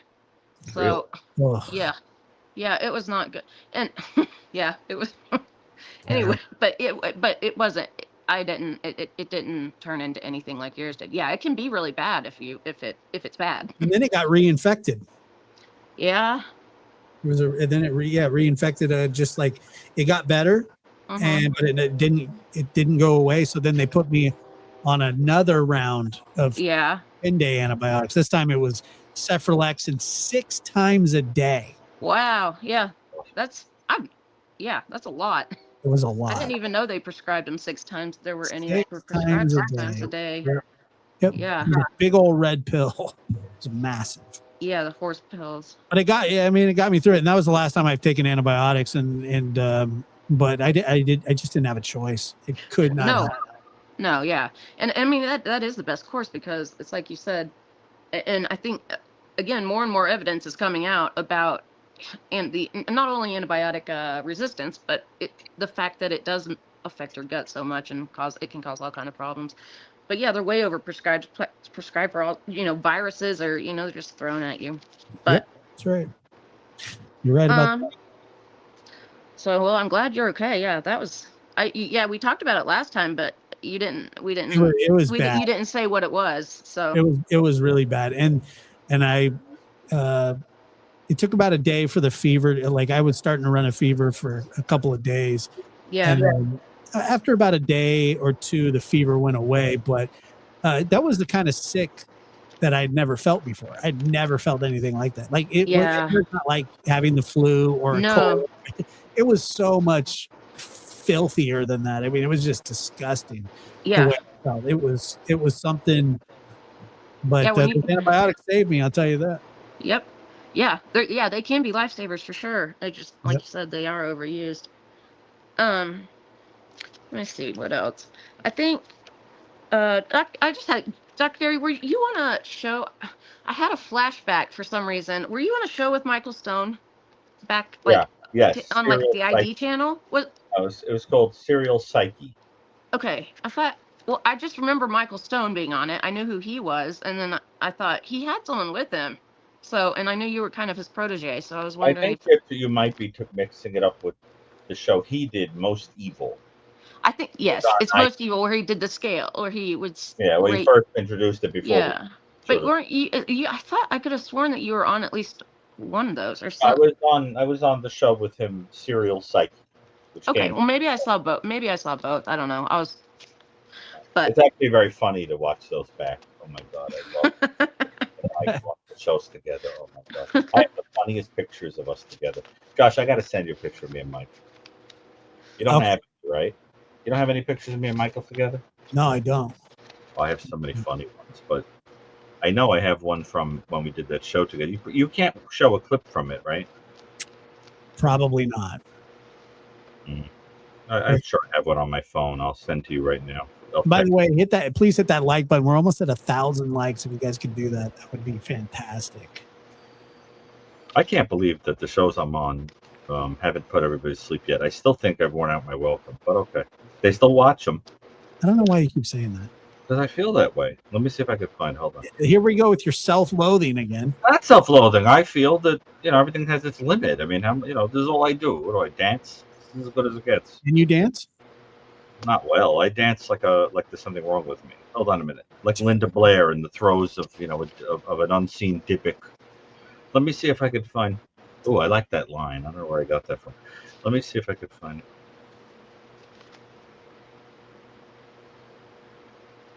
Here it is. I have some really funny ones. Not funny, but you know what I mean. They make me laugh because they're so posy looking, but they make me a little bummed out. I miss Michael. Of course. Yeah. Michael and I were deeply similar people. And yeah, a lot of ways, and it's very hard to find somebody that's like, just gets you just right, Right. Yeah. I had a question about, that too. I didn't know if it was too personal or not, but having it, do you feel lonely sometimes? Like that you. That's what you mean by that word? Only I'm when going to explain. Do you feel lonely in the way that that you find it hard for people to connect with you on an intellectual level? No. At some points? No, I don't feel that way. I feel that I'll chameleon whoever I'm talking to. Okay. I mean, I mean, like if someone understands and is interested in certain things, I talk to them about it. If they don't, yeah, I talk to them about what they're interested in. Because I don't feel especially, I mean, I just talk to people in whatever way they want. You can tell. I mean, yes, you do. I just wondered because I grew up with I don't know. In the gifted and talented program, and a lot of people just were very, very lonely especially after it was kind of like you were in a I don't know. People found it difficult. I mean, and that was in that was in grade school. So, but people found it, it was a little difficult, like to socialize, to for other people to. But like I said, it depends what you mean. I mean, I think people make the mistake of thinking that loneliness means you don't have people around you. True. I don't think lonely may not be the right word. I think it means like you're interested in things that other people aren't. Yeah, lonely may be the wrong word, but right. I definitely got going on. But as far as like, I mean, you just said like, I can feel lonelier when there's someone there. Do you ever have a person in your life that's supposed to be filling a space and then they make you lonelier? Yes, I absolutely know that. Or you could be in a room full of people. I'm well aware of. Yeah, right. Yeah, but that's different. Like I've always identified with when Poe said, "All I loved alone." I understand that very intimately, but I think that is different than lonesomeness. Yeah, loneliness I think is very different. Being alone is different. Yeah, it may not be the right word, but you just talked about how you connected with Michael Stone in a way that you couldn't with with anyone else. So no, because sometimes having someone his humor, his interest. Yeah, y'all were okay. Yeah, you don't connect with me, Dr. G. I do on a very different plane because you're not in the. You have to understand. Michael was interested in things like I could have a conversation with Michael for many hours about like world religion. Like that was a topic we were both fascinated. Yeah, like that's not something that the average person cares about. Right. But Michael was fascinated by it. Michael could talk for many, many hours about the weavings of carpets. He was fascinated by carpet patterns, and he collected them. You could tell what country this carpet comes from by the weave. That kind of thing. That's not for everybody. I thought it was interesting, but but like his knowledge was really quite amazing. Yeah. But anyway, Josh, I sent you. Did you see the one where he's like explaining to me, and we're like, I have like side view with him? That cracks me up. But I love that video of Michael on Science Magazine when he tells the story of Nathan Bar Jonah, whatever his name is, the serial killer. Yeah, And yeah. it's Who killed so kids, right? Yeah. detailed. Yeah, but when Michael Stone tells the story, it's so gruesome and like over the top, and the host is like ripping, he's like ready to die. I think I've seen that. I think I've seen that. Yeah. Yeah, because I watch. Yeah, I do think I've seen that. I liked watching Michael. If Michael Stone was on something, I miss him every day. I really liked watching him. So. And he always had a totally different way of seeing anything. Yeah. Totally. Everyone, like 99.9% of people thought this, and then he went, you know what I think? And he would always say something totally. But there are like shows and things you can find on the internet where you get to hear him talking with me together. And I just love listening to his voice. I miss it. You know, he had that. I'm sure. He had that very kind of soothing kind of. Yeah. And always funny. Oh, there it is. Oh, there's that's the picture. I swear I'm like D8. Like I look older in older pictures. I don't get it. I don't think so. I think you're probably taking better care of yourself now, aren't you? Yeah, but I mean, I don't look horrible, but I just look different. You don't look horrible, but you're, you know. I look younger. It's weird. But let me look at that again. I know exactly what Michael was saying at that moment. Exactly. Your tie is too short. You No. I'm going to tell you exactly what it was. We were filming for Serial Psyche on the episode of David Parker Ray. And they said, you guys just keep talking about David Parker Ray, and we're just going to film you. And I remember exactly what he was doing. He was explaining that you can't be anything but a 22 on the scale if you're a torturer of the David Parker Ray type. Right. And doing that thing with his hand because I remember exactly the words coming out of his mouth that he was saying that he had the torture chamber in the trailer. The toy box. Yeah. Yeah, and I knew this all already, but I had to look at him like I'd never heard it before, and I'm looking at him like, great, Michael. I think I have that tie. You see that tie he's wearing? When he passed away, his wife gave me some ties. I think I have it. I have that tie. Were you like his? Did he have children? Yeah, he had 2 sons. Yeah. Okay. Were you like a third Has one? 2 sons. Well, I guess so. I'd like to think so. But, I mean, it sounds like it. You could see, when he passed away, I just remember. He was more like a grandfather figure. Yeah.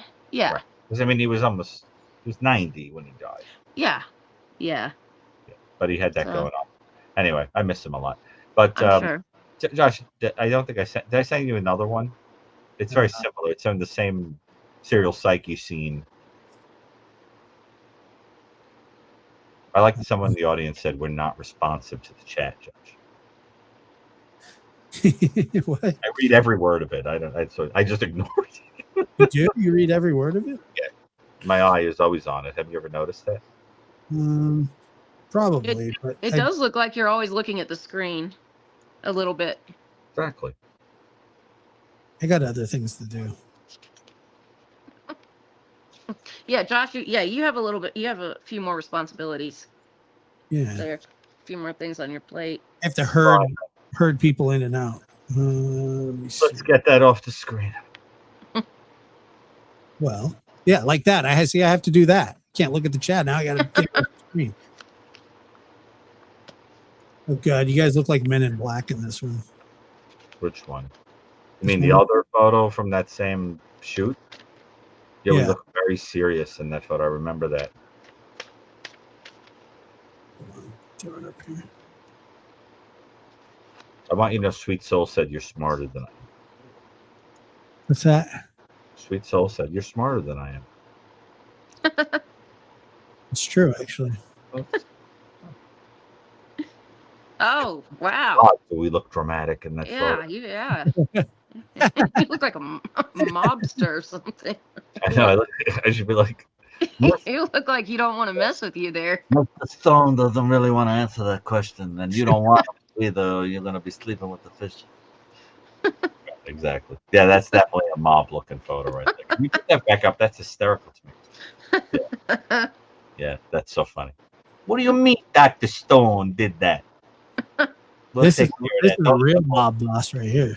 That's a mob boss right there. Is that an AI Otis? Macho. Oh, AI Macho. That's even funny. That is a very dramatic. We were talking in that moment. Let me see if I remember. David Parker. It was David Parker. He was talking about. He was talking about Cindy Hendy. Oh yeah. So yeah, I remember that, and I looked at that camera like, "What is coming out of our mouths?"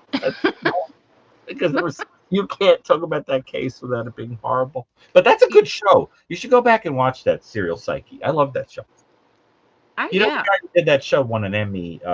Had won an Emmy for some thing he did about Pearl Harbor. He was very good. I remember. Did it win an Emmy? First time I told when Michael passed away. Actually, that director. I contacted him immediately. For some reason, I felt that he really loved Michael. Yeah. Anyway, it's a good show. Serial Psyche. Good luck finding it. If you can find it. I wonder if you can still find it. I have them, but I can't. I think I take it down now. I mean, I know where they are, is what I'm saying. Anyway. All right. Well, listen. Thank you. I really appreciate it. You are welcome. The only go ahead. Sad to see those photos. Yeah. The last thing I want to say was I loved your rendition of Stumbling by I love that song. The Smashing Pumpkins. Yeah, I love that song too, and I hadn't heard it in a while, and I really liked the way you did it. So. Well, I think Billy Corgan himself would like that rendition of it because it's. I bet he would. Yeah, I went to a Smashing Pumpkins concert last year, and they. Oh wow. They didn't play that song, but. Yeah, I really. Yeah. So, well, but I actually was going to cover a couple of them. From Pisces Iscariot, actually, but but I'm a really big fan of Smashing Pumpkins and a lot of other bands. I don't know where to begin, but I was thinking of doing something really like out of left field, just to have fun, but I'm not really sure the world is ready for it. Anyway. Maybe I should do Cake by the Ocean. No, don't do Cake by the Ocean. Yeah, what do you think? Piano version of Cake by the Ocean? Yeah, yeah, see, now you have me, and that's wonderful. I'm all you got, buddy. I think that would be good. And how long how long does it take you to? Boy, are you curious? I feel like I'm getting interviewed by Barbara Walters. I'm sorry. I am curious. Barbara Walters. I'm only teasing, but it's like hysterical. You're like, and tell me where you were born. And by the way, what do you really feel about, And then I'm like, whoa, like, am I supposed to answer that honestly? Sorry. Like, I'm getting caught off guard. Get a little personal. Yeah, no, it's just hysterical. Tell me about your diseases. Did you almost die? I'm like, whoa. Tell me about your disease. Sorry about that. Like, so I can be a little. I don't have much of a filter sometimes. So. Right, you remember what Barbara Walters used to do? She'd be like, oh yeah, she'd be like, she would ask something very like meaningless, and then she'd slip in a major question. So she'd be like, so, what are your feelings about the latest movie? Whatever, and then you'd be answering. She'd be like, did your mother hate your father? And you'd be like, what? And then where'd that come from? She would catch you off guard. She was really good at that. Yes. Yeah. And, it was always like the most ridiculous question. Have you ever smoked? Yes. And how about murder? Have you ever killed? And you'd be like, what? Anyway. Yeah. Baba Wawa. But you got a little of that kind of investigative reporter thing going on. I'm caught up hard. Sorry, I am curious. I do ask a lot of questions. I don't even remember what the question was. I went off on. How long does it take you? To do what? To write write your music. A piece that's my own, or an arrangement of a like one that you. What do you? So when it's a whole elaborate process to it, but it starts out with a melody that comes to me somehow. Usually, I'm looking at something, and then in my brain, I have to sort of twist it together with what I want to do in the left hand. And then the other piece of it is that sometimes I hide things I hide codes and things in the music for my own amusement. Shocking! I'm shocked. Yeah. Melody, but it's really like saying something. Yeah. You know what I mean, but so I've done that. Where like I'm trying to have somebody realize what I'm saying. Speak through your music. Yeah. Yeah, and there are a lot of composers who've done that. Bach, Ravel, And so I'm interested in that kind of thing of encoding the music. And then, you know, I got to sit down and do it. But I don't, sometimes I write it out in sheets. Usually I just play it out and remember it. And then, you know, so it's like, I mean, I think from like melody to composing it, it could take a while. I mean, like just today, I was thinking of a melody watching somebody flying a kite in the park. What does it take you longer to do, compose or answer this question? Definitely answer this question. All right, we got to move on, Cassie. Thank you so you're much. fine. All right, thank you guys. All right, y'all have a good night. All right. My God, I feel invaded and naked. Good. Linda, go ahead. You're on. Linda. Is it my favorite Linda? Hello. Linda, It's been a while. How come you sent me a message and then never told me why you called me? Are you okay? Did you not get my message? You called me. I wrote you, and then I didn't hear back. I was like, what I didn't hear any. I didn't get it. Oh, well, are you okay? Did you call me just to say hi? What's up? Well, I don't know if you want to talk about this over the program. Oh, it's something not okay. Then yeah, let me know privately. Okay. Yeah, God only knows what it is, but okay. Right. No, I've just been feeling depressed, and so I just needed someone to talk to. Let's talk about that offline. Yeah, but my husband's. It will be 11 years, July 15th, and I'm just having a hard time with it. So. Well, I think it's beautiful that you thought of me as somebody who could help you feel better. Yes, I felt comfortable calling you, and I was just having a really, really bad day. So I think that's beautiful. Yeah. So, but anyway, the question I have is I don't understand, and I have an obsession with the Chris Watts case. Why a family annihilators choose to kill their families rather than get a divorce? Complicated. I've studied family, and in fact, I just did a paper. I co-wrote a paper on the subject that we're hoping to get published. So it's a little complicated because you have to understand something that happens in the animal world. So, for example, if a lion smells on the female of the pride the scent of another male, he doesn't just kill her, he kills all their cubs. If a horse, some horses smell another stallion, a male horse smells another stallion on the mare that he's impregnated, he will mount her and force her to miscarry. There is this thing that happens in the animal kingdom where there's this belief is that the father of a line becomes concerned that the offspring are not his, that they don't have his DNA, basically, right? And so there's like a depurification idea. So they eliminate the entire family, literally, almost as if they're starting from scratch. And that's an interesting thing when you think about the things men say who sometimes kill their children when they're mad at their wife for infidelity or their girlfriend for infidelity, is this feeling like those aren't my kids necessarily. I can't prove they're mine. You understand? So that happens in some cases. And in other cases, there are men who annihilate the family because of financial desperation. I don't feel like a man because I can't provide for them. I want them all dead. Then there's the type that eliminates the children in front of the wife or the girlfriend out of hostility, whatever. So she has to deal with the pain of that, and then he kills her. So there's that type. In other words, there's all different reasons why. And some of them, it's just, some of them are just psychopaths that want to get the family out of the way to start fresh with a different woman or a different person. I think in the Chris Watts case, my sense has always been that the motivation was to get somebody out of the way to be with someone else. I mean, don't you think that's what it was, Josh? Well, yeah, but why not divorce? Well, because he was going to have a huge financial responsibility. Exactly. Oh, that's true. Huge financial. They had 2 children, a third one on the way. So he was going to have to pay alimony and child support times 3.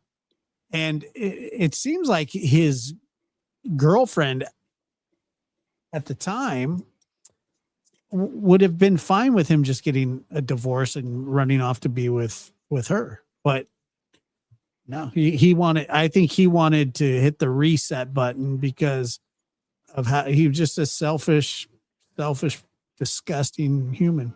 And he is, but how in the world, he's so stupid. How could he think he could get away with it? And it's like it wasn't well planned. Oh, he was a moron. He absolutely really. Well, not to mention arrogant.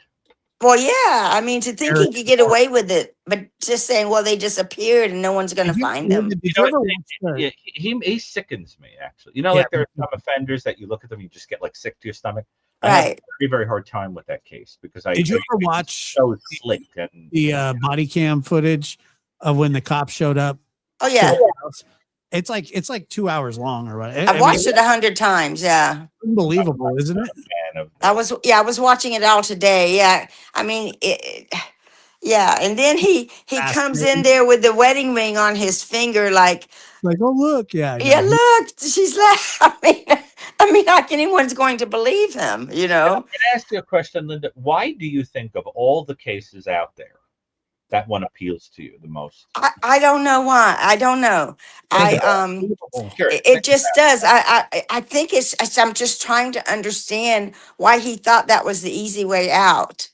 I just, it just flabbergasts me. I'm just gobsmacked that Not he only would that, think, but how disgusting of a human. This guy, then he goes on to say that she was the one that killed the kids. Oh yeah, I know. Yeah. I mean, you're not the only person. You're not the only person fascinated, with this story because the children were so adorable, and I know. How can you? And then to put them in the wells, what was the point of that? To hide them. He didn't he didn't care. I know, but he didn't hide Shanann very well. I mean, he just left her in a shallow grave for anyone to find. Absolute idiot.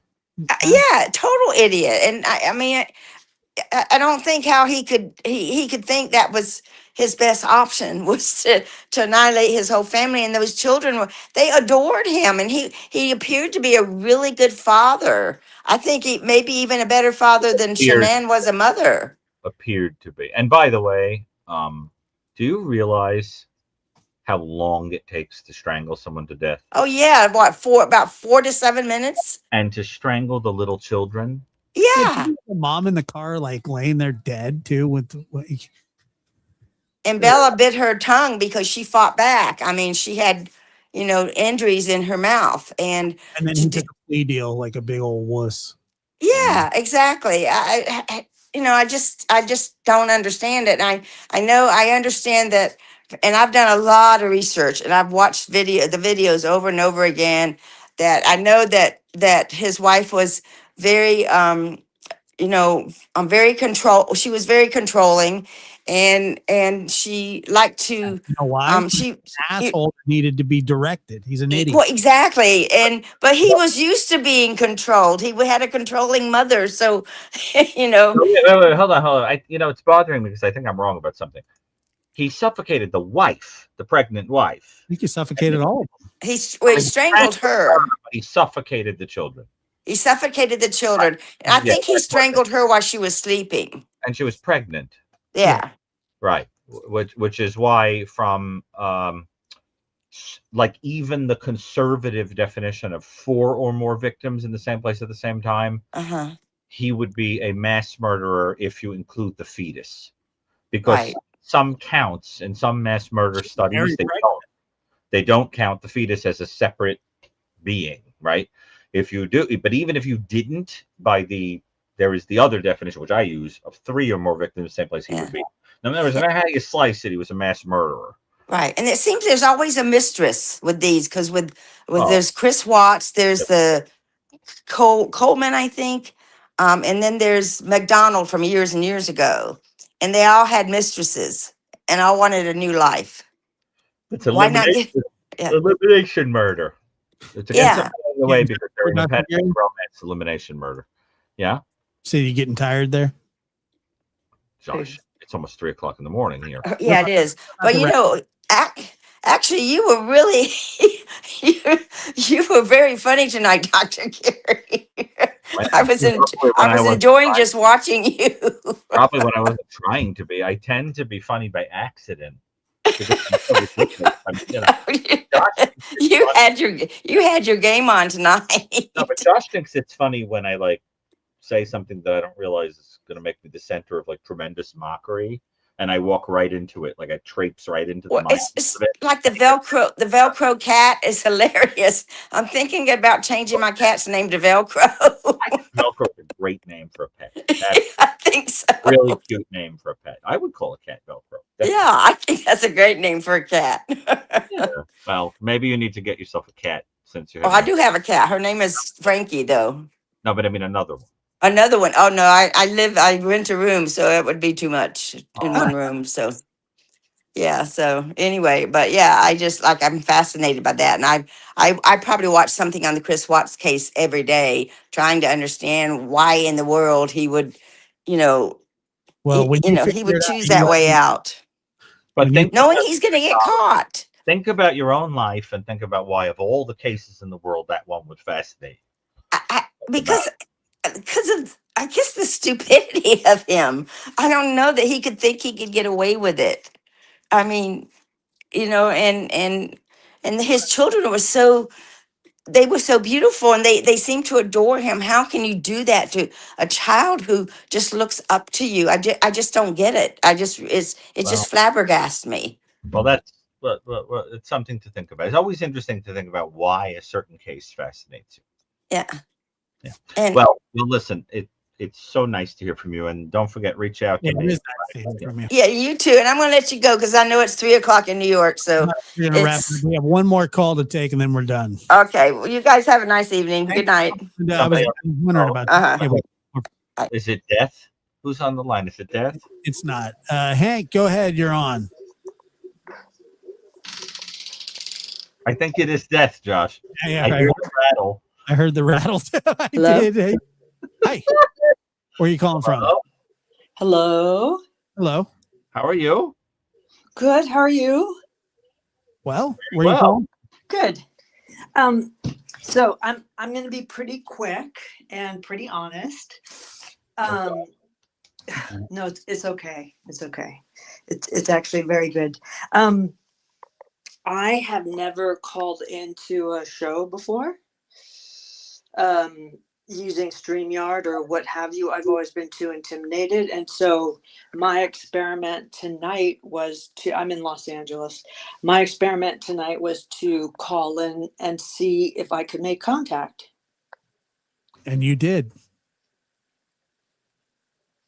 You're here. Calling occupants. So this is Dr. Gary. Hi, Dr. Gary. Hello, it's a pleasure to meet you. Are you connecting with us by some bizarre mechanism? Like, are we connecting with you through something Dustin would create in Stranger Things or something? Like, how are you communicating with us? I'm communicating through YouTube on my phone, but don't ask me anything more because I went in some pretty weird circles. My name is, can you see my name? Yes. Hank. Johansson. Can you see my name? Yeah. I just think it's amazing that you said make contact. Like you're calling from because it sounds like you're calling from like a satellite or something, and you're trying to determine if like alien beings can make contact with you. No, I'm not that advanced. Oh, I see. Well, yeah, I'm about our paranormal experience that we're having. My name shows up as Hank Johansson, who is my son. I sent you a cup of coffee. I kind of explained it. It's a little complicated. I got him his YouTube when he was really little, and I didn't feel comfortable having. Anyway, long story. My name is Ariane. Well, it's nice to meet you. So, no, I'm just trying to check out this whole call-in thing and see how it works. Just exactly the way you used it. So what's the question? There is no question. There is no question, Gary. Yeah. There was just the question was, am I making contact when I first said hello? Are you hearing me? So you called to experiment, just to be clear. Yeah. You're experimenting with whether it was possible to make contact But after doing so, you don't have a question for us? Yeah, not really. I mean, usually I'm chatty Cathy with lots of questions, but having listened to everybody else's excellent questions, I'm a little pooped out. You and I both. I mean, that's interesting. Why? Well, What's it? Why you're making me feel like I'm a weirdo? No. I'm only teasing you. I love to tease the callers. I think you're a lovely person. Please don't. Yeah, how do you like it, But let me. Yeah, no, you understand. I'm teasing you. We have to keep these things amusing for the audience. But let me ask you something seriously. All joking aside. Now that we're here, yeah, is there anything on your mind that you'd like to talk about? Anything? What comes into your mind? Give me a topic. Anything. What interests you in this world? Or another world? What interests you? Gary, she said she wanted to keep Man, it you put short. me on the spot. I had everything tied into making contact. She gave us an out, brother. We're done. I'm not sure if it's easier or There's not to nothing make in this contact. world there's nothing in the world that interests you. No, and that's why I love this caller. Oh my God, yes, of course there's things that interest me. My child, who's a grown man. And I was a classical ballet dancer. So that's awesome. Yeah. So I can't dance like I used to. Of course, I'm older, and my body is older. But I absolutely love ballet. Love.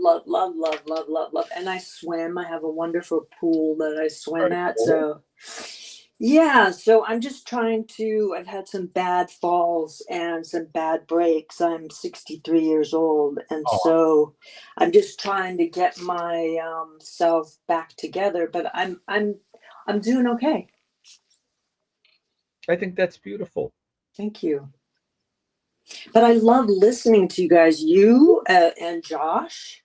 And I follow you guys around on the interview room and the other places you go. But I especially enjoyed this show because I think that you and Josh have such a nice, what's the word, camaraderie or vibe together. So is that what it's called? Huh? Is that what you would call it? Oh, you are just a jokester, aren't you? No, I'm not joking. I'm not really sure that's what it would be called. Josh, well, then what would you call it, Dr. Gary? Friction?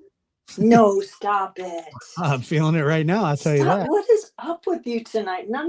I heard you numerous calls ago, and I don't even remember who was saying what, but no, you guys love each other. Well, that I agree The with. love is just so apparent. It's friction. It's not friction. I'm going to get you an extra strong cup of, I got you a cup of coffee. I don't know how much are cups of coffee in New York. I went, 13. They're a lot of money, believe it or not. But you're always drinking out of those marginal looking cups. You mean my Greek my classic Greek cup? Mm-hmm. Look at the fabulous artwork on this cup. They are. It is. Doric But it's gotta be columns. no, but it's gotta be right here. It's gotta be shit coffee. Yeah, it is shit coffee. No? Oh no, I thought this coffee. I think this, but look, scroll work, the Greco. I do. No, I like the Greco ease, scroll. the incorrect ease on the word serve and I can't see that close, and you're always blurred in the back, and if that cup moves back too far. I mean, there are some problems. I mean, the use of there are problems with the lettering that's not appropriate for Greek. And do you? Like let that, me but, ask you something. Do you ever make coffee at home? I don't make anything at home. I didn't think you did. I could tell. No, I could tell. No, my home. If you were to turn on a stove or something, like puffs of, it would look like something out of. I got a quick little view of your kitchen when you were playing piano. I was like, nope, doesn't use it. That's okay. The faucet. No, I could veer to the left. I don't have a coffee machine in the kitchen. I wasn't talking about a coffee machine. I was talking about using your kitchen. Oh, I don't. I think I've been in there maybe a couple times. You just got verbally good to have. Dr. Gary. I really did. That's okay. Anyway, listen, it was a Oh, pleasure. no, wait, no. We should just Thank you. let's keep going. I want to hear Likewise. more of what she says about you. She's got you pegged. Definitely. I have to figure out if I have to pay for StreamYard. I'm still a little confused with the whole thing, but I'll figure it out. Any other things you want to say about things you want to say about Dr. Gary before we go? How many feet should I yeet Josh out of the window at CrimeCon for this? How many? I'm sorry, you cut out. How many feet should you what? Yeet? Yes, yeet. Yeah, as in to not pick up nice. an Earl. You love Josh. Josh Yeah, he loves does. you. Let's leave it there. Yeah, leave it there, Gary. You love him. Josh, seriously. He doesn't understand. It's friction. Literally It's friction. not friction, man. The only thing that really matters in life is love. And I'm not a hippie. I'm too young to be a hippie. There's truth to that. But you do. It's like I've had so many mean people in my life, and so much trauma that if I find I don't have any friends literally, because for me to find a friend here. Well, it's okay. It's okay. There's still time left. But I just find that I'm also in LA, Beverly Hills. So we got a whole different kind of thing happening here. I can dig it. Yeah. Anyway, I mean, I'm okay. I think you're a very nice person, and I'm not Thank really you. sure why. In all seriousness, I mean, the symbolism of you experimenting with whether you could connect takes on a very different meaning by the end of this phone call. But I'm glad that you were able to Thank you. to reach out to us and connect to us and feel that Totally. you gave totally. And I just I have such fear and anxiety about doing things like this, and the older I get, you're very good at it. I'm just telling myself enough is enough. Just do it. And I picked up the phone. I'm doing it. Now, in all seriousness, that's great. I love that. Yeah. You took a counterphobic attitude, right? I'm going to push through this. I think that's all. Good for you. In all seriousness. I'm not even nervous talking Proud of to you. you. I'm not even nervous talking to you. Well, we're pretty harmless. You know what I'm saying? I mean, between the two of us, nothing's going to happen to you. We're very down to earth people. But can I ask you a question? Of course, I knew you were going to. It was only a matter of time. So Right, one of many. No, I just want to ask you: do you suggest or not suggest reading The New Evil right before you go to bed? I would not read it right before bed. You would not. I wrote it, and I wouldn't read it before bed. Okay, I just had that question pop into my head because I have it. I love it. I think the writing. Yeah. See, now she can stay on, Josh, all she wants. So you like writing, huh? The writing is so immaculate and clear and articulate. It's unbelievable. I bought a whole bunch of the true crime books, and I'm not going to. This is the human equivalent of the emoji of the nails getting polished. You know, the on fleek. Yes, on fleek. Yeah. Okay, so let me get this straight. You like the writing, and what else? Should people run? I love everything about. I love that dang picture on the front. That's spooky. My nephew named it. What? Yeah, we had there was like this little contest I tried to do for someone to get a free cup. They had to name the skeletal figure on the cover, and my nephew called it Trixie. And I said, why did you call it Trixie? He said, because it looks nice, but it tricks you. So that's a very good name. It's scary. Yeah, it really is. I like it, but I like it. You know what I mean? It's sort of alien looking. It's like it's scary, but I like it. Yeah. So no, I love everything about the book. And explain one thing to me. I saw on your piano page about the book donation. And what is a book plate? Oh, book plate is one of these. It is it's not. It doesn't mean you eat a book. Right. It is a sticker like this, and a person signs it or puts an ownership label on it, and then you stick it in the book. So in other words, instead of mailing me a book to sign, I sign one of these usually with a book. and then I mail it to the person, and they will paste it into their book. It was an old, quaint tradition to put library labels in books. Right. I'm a have substitute teacher, and I was putting some of those. Pacific Palisades high school burnt down, and they had to get all new books. So we were putting book plates, I guess. I didn't know that's what they were, into the books. And so I thought maybe it would be too thick or something, but I think I like that. Yeah, but that's called a book plate. And I collect vintage book plates. I have many Victorian and early 20th century book plates that have random names on them, but I like the artwork. So it'll be like a little crow or something, and it'll say like Ex Libris from the library. I like that. That's right, and it'll say some random name, but like I don't care. But I have a lot of them. Okay. It's one of those weird things I collect. But so I'm a big fan of them. So then of course I got these old style ones that have, you know, a little vignette on them, you know, something kind of Victorian looking, and I use them when people ask for signatures. Okay. Which wonderful. More than you would believe. I believe. Anyway, I believe. Yes. Yes. Namaste. Well, namaste. So now that we have run the gamut of topics, man, I feel almost like I'm at the end of my life, and I was shown I don't know, random glimpses of every aspect of human nature, like before I go to heaven or something. It was very cool. And but you are a very sweet person, and I'm not really sure why you're alone. But I think it's probably because your consciousness kind of goes to places that the average person doesn't. But that's not a bad thing. Yeah. It's like, you know, what they used to call in the 60s, like you're on a different frequency. Not really sure why you're alone, but you saying I'm extremely empathetic. You realize why you are to the point where it just gets in my. I'm constantly tripping over that, so I'm having to learn. I'm setting some boundaries for myself.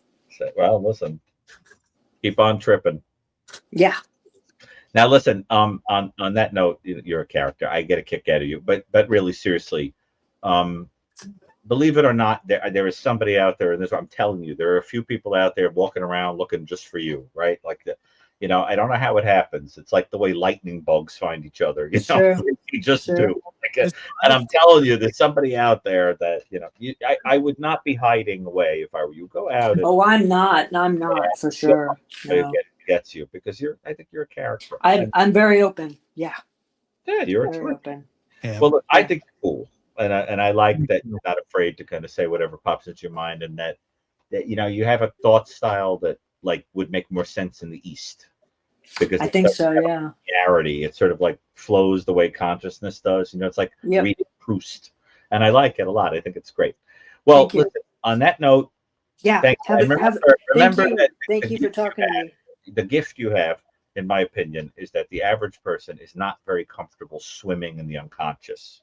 They make a very great effort to not do that. And you do it with such comfort and grace and elan. You know, it's like listening to do it is really quite amazing.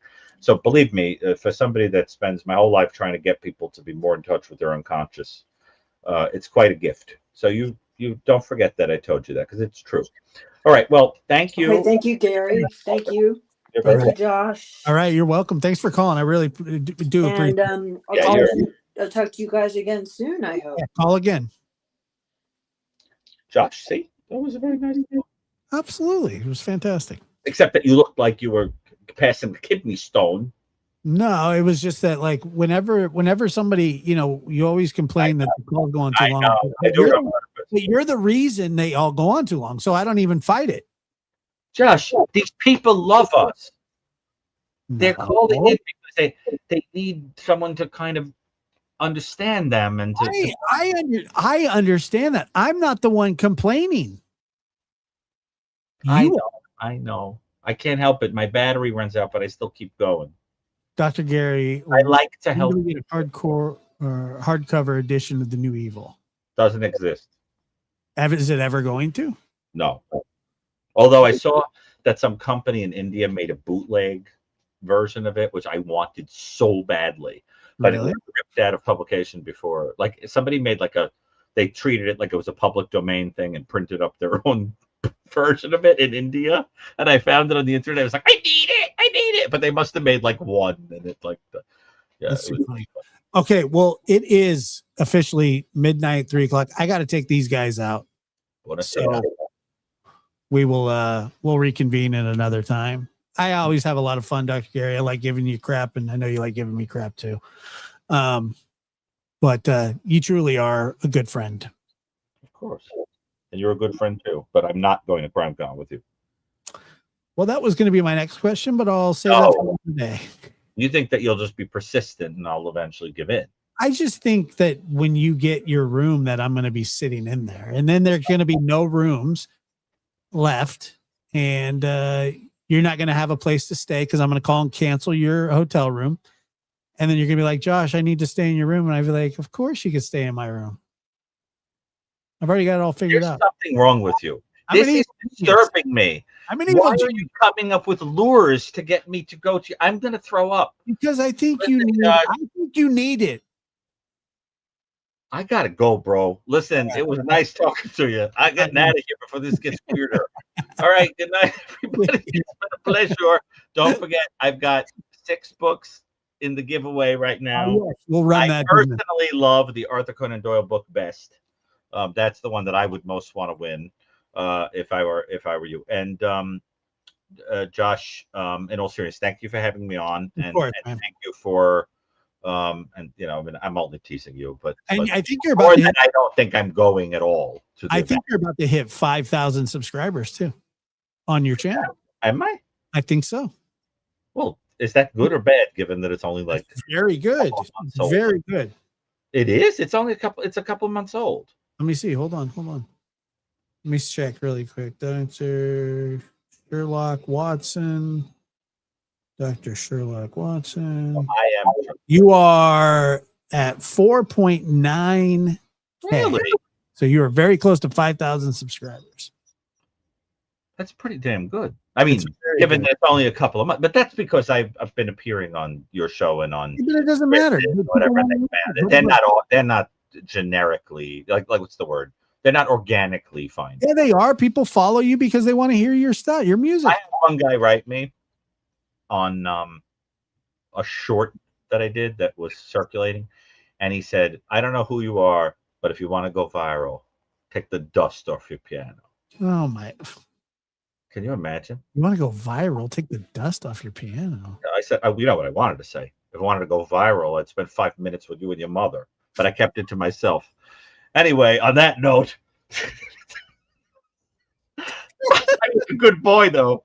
Oh, that's funny. Come on, that would have been funny, but I'm a lot better with that stuff, though. Honestly, it doesn't bother you as much. Boy, yeah, but I was that's too funny. All right, Dr. Gary. Well, I appreciate it. I think it's important to be nice to people, even when they're disgusting. I think so. Right, well, I'll talk to you later. All right, man. Snap. That's what people in the audience said. Oh, snap. I'm going to call you tomorrow, and we're going to because of your we'll get your channel set up. Oh, yeah, we can talk. Yeah, we'll get it all set up. All right. Cool, man. Bye. All right. Thank you guys so much. I had a great time. Happy Father's Day to everybody. I hope you spend quality time with your family tomorrow. I've had a blast. I'm exhausted, but it's so much fun doing these shows. Check out the interview room tomorrow, and then also check out Dr. Gary's piano page as well, and his raffle that he's doing to where he can get the equipment for his new channel, and you get really cool books with. So appreciate it. Appreciate all you guys being here.